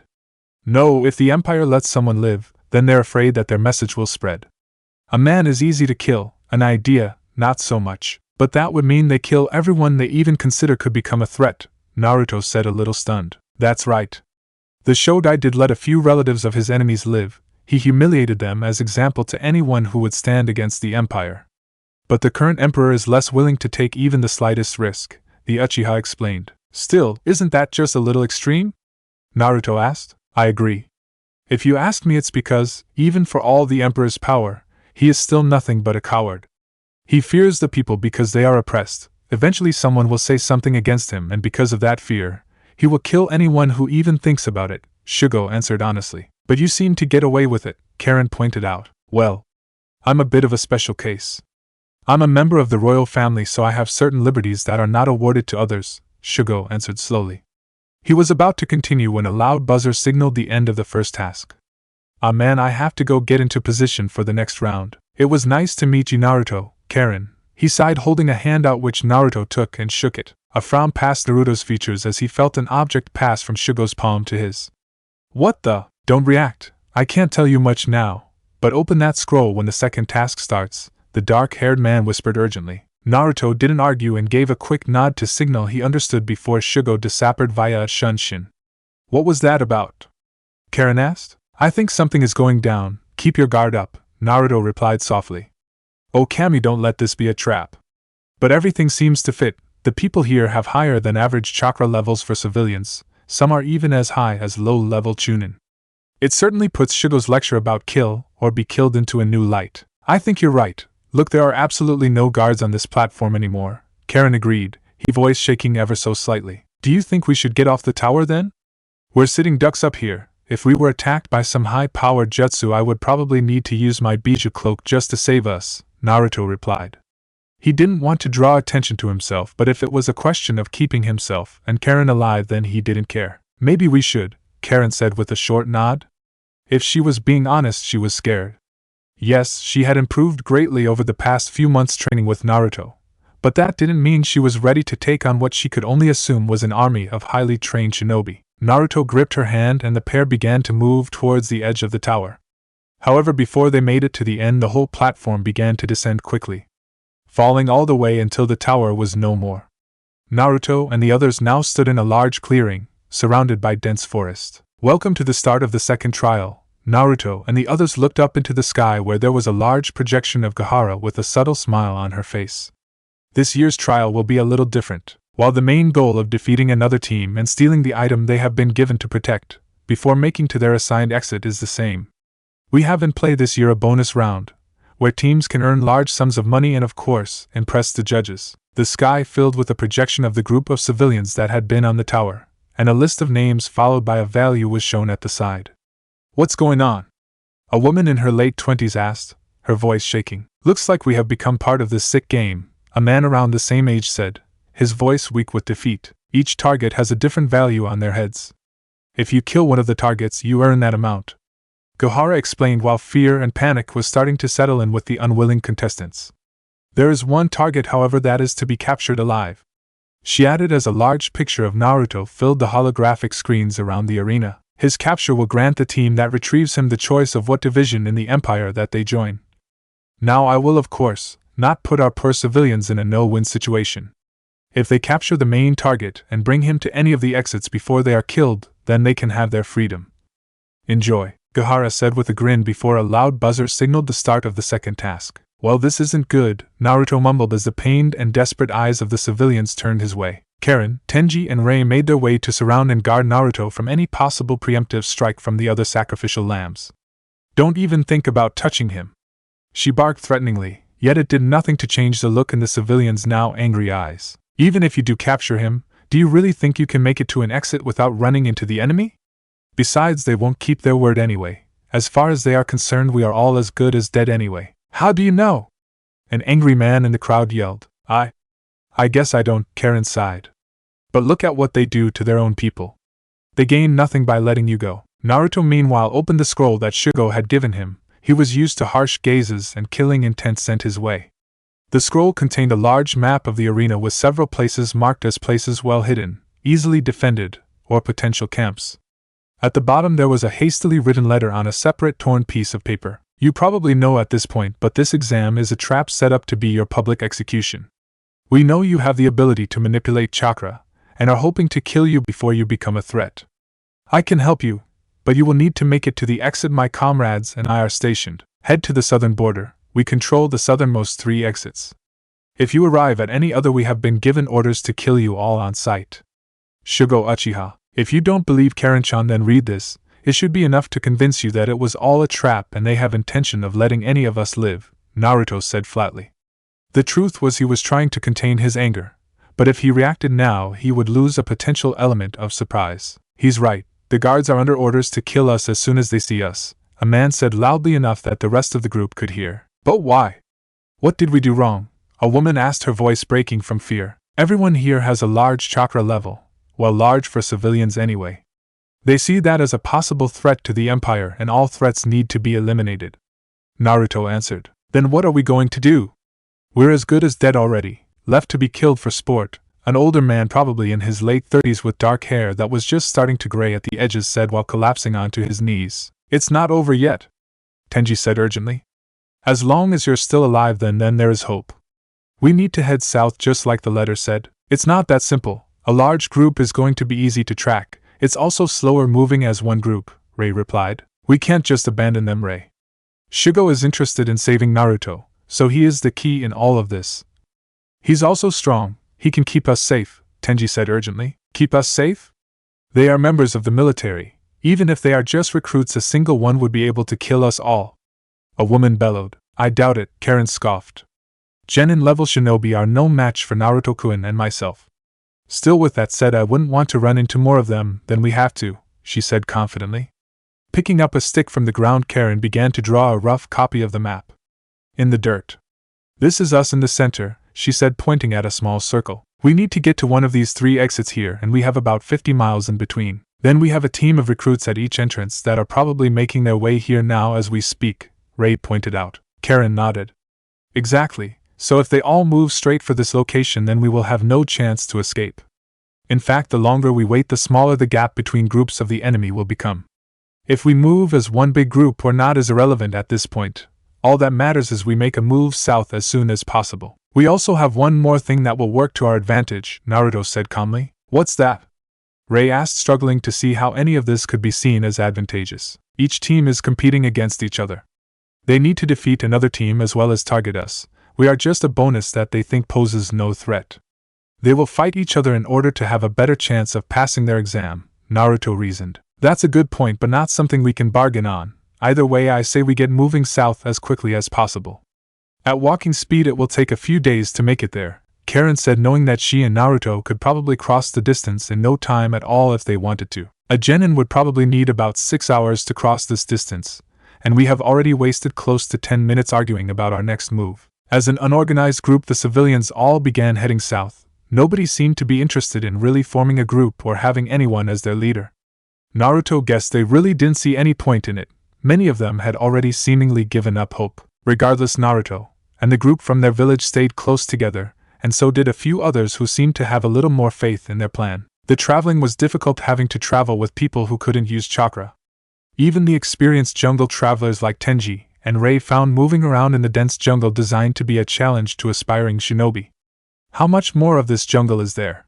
Tenji whined. At this speed, probably a little under an hour, Naruto replied, quickly gazing at Shugo's map. I wouldn't be so eager to exit this forested section of the arena if I was you. Once we are in the open, sure, we may cross the ground faster, but everyone for miles will be able to see us, Rei reasoned. You're right, we will need a distraction, Naruto said while in deep thought. There is no way we will be able to pass the next 10 miles unnoticed. It's a suicide run. So what do we do? A young man a few years older than Naruto asked. He was well dressed for someone from the south though, and seemed to be a little more calm than some of the others. I can handle the distraction. If the Empire wants a show, then I will give them one, Naruto replied with a frown. I can help, Karin said eagerly. She didn't want to let Naruto do anything reckless on his own. No, I need you to keep everyone else here safe. I know you can do it, Naruto said calmly. Are you insane? That's as good as sacrificing yourself, the better-dressed man stammered. Naruto shook his head, his will already set on what needed to be done. I'll be fine, believe it, if you say so. Hell, if you want to throw your life away like that, then who am I to stop you? The man replied a little gravely. Naruto didn't reply, deciding that silence was the best option. The more animated their discussion, the easier it would be to find them. They continued on in silence. One thing that struck Naruto as odd was that despite being in the middle of an incredibly dense forest, there was no sign of any animals, not even insects. He wasn't necessarily complaining, but it made the whole experience seem surreal. The forest was just too calm. As they approached the edge of the forest, Naruto's group slowed to a stop at the edge. In front of them lay a large expanse of open plains. The only cover they could see was a few large rocks and the odd small tree. We will definitely be at a disadvantage here. But if a fight starts, the same can be said for the enemy, Karin thought. Okay, I'll go first, make a big enough racket to draw everyone's attention. The rest of you need to make a run for the next area, Naruto said, pulling out the map and laying it on the floor for everyone to see. The next area seems to be a large rocky area and there is a well-hidden cave right here, Naruto continued, pointing to a safe area marked on the map. That's the rendezvous point? Karin asked. Yeah, I'll meet you there. Looks like a decent place to camp for the night. Keep everyone safe, Karin-chan, Naruto smiled, leaning in for a quick kiss before taking off, leaving the map behind. Alright, sit tight and wait for Naruto-kun's signal. Karin sighed. She didn't like him running off on his own but knew there was not much she could do about it. I can't believe that he actually thinks he will be coming back from this, the well-dressed man said, shaking slightly. He knew there was little to no chance of them making it through this open area. Just wait and see. There is no way Naruto-kun will lose to a bunch of kids, Karin replied confidently. The truth is, Naruto and I could have left here already and be halfway back to the village if Naruto wanted to.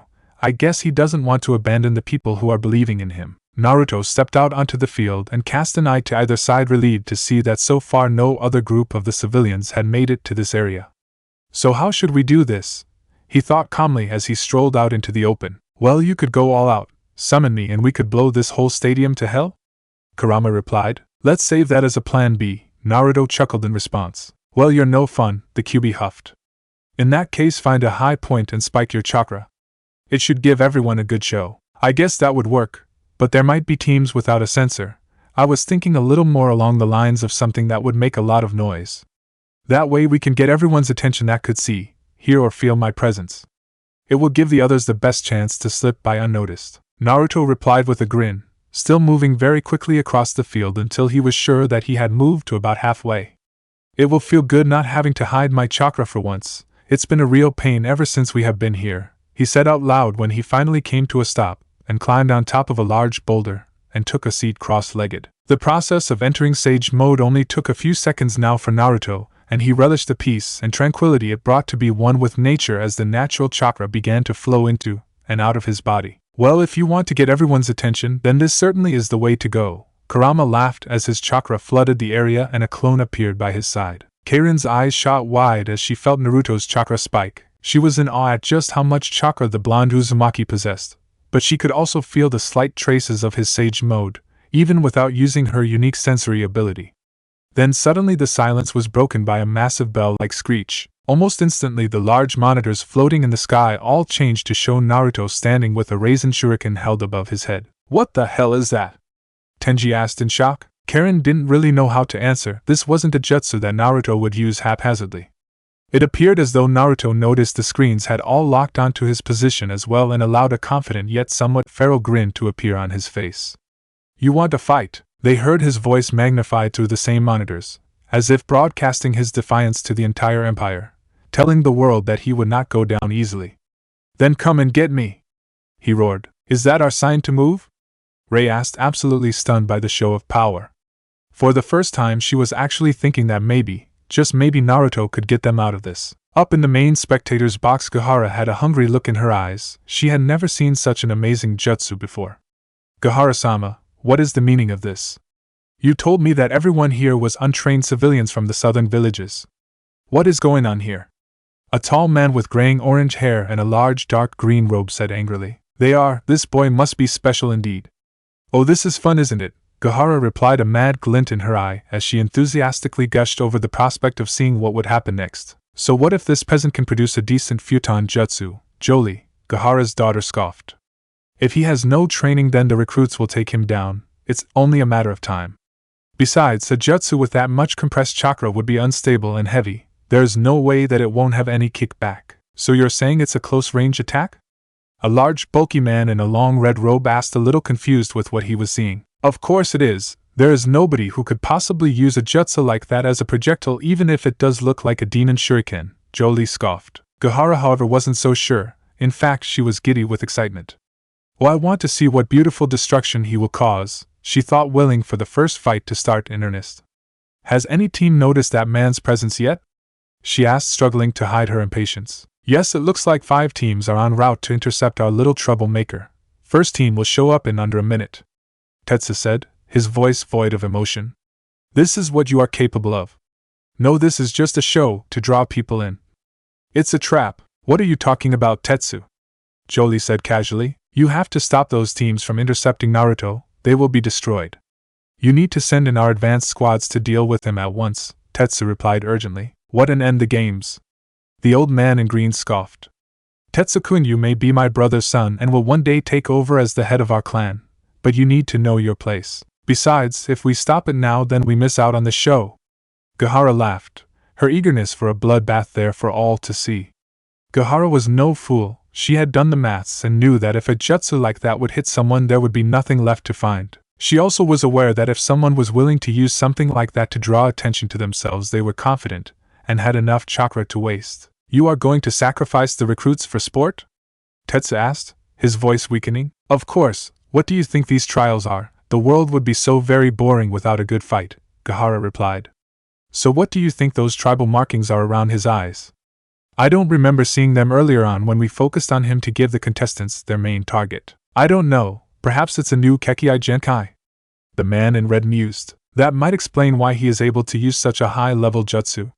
His counterpart in green replied. The Shodai removed all other traces of people capable of awakening a bloodline limit when he came to power, or have you forgotten that? A silver-haired man, this one was wearing a blue robe in the same design of the other, spoke casually. That was 100 years ago, things change, the man in green replied. This is a pointless conversation. Kekkei Genkai or not, our laws are clear about threats to the Empire. But I have no qualms with letting things play out as they are for now. Our guards are at the exits, will kill any of the civilians that make it to their gates anyway, Jolie said blankly. Oh look, it's about to start, Gahara said eagerly, leaning forward in her chair as the first group approached Naruto at impressive speeds for Genin. On the field Naruto knew he had a decision to make. The group that was approaching him was barely 14 years old, but he also knew that they wouldn't hesitate to kill, torture, or do many worse things to him if given the opportunity. Kill or be killed, Naruto. I'm sorry to say, but showing mercy here would look like a weakness. If you show any weakness, then this empire will never stop hunting you. If you show them that you mean business, you could still save your town and friends. Either way, from this moment on things are going to change. Kurama said honestly. Naruto knew the fox was right. If he did what he had to do, then the enemy will think twice about coming after him later on. Naruto's eyes shot open as soon as the enemy came into a decent range. Sorry about this, he thought sadly as the screeching ball of chakra shot free from his hand and landed squarely in the closest Genin's chest before expanding in a massive ball of tiny blades that ripped the targets apart piece by piece. As the jutsu died down, there was one survivor who had just narrowly avoided the attack, taking his life at the cost of an arm and both his legs. The young boy was bleeding profusely. He had lost his arm completely, but his legs, while crippled beyond repair, had large, deep yet fine cuts all along their length. He couldn't wipe the fear off his face as Naruto slowly approached. The pain he must have been in hadn't even registered yet, as he knew that one way or another he was about to die. Naruto leaned down at the boy's side and took his ammunition pouch that was filled with kunai and shuriken. I never wanted this, he said, his bangs hiding his eyes. I came to this place to hopefully find peace, but all I get is more fighting.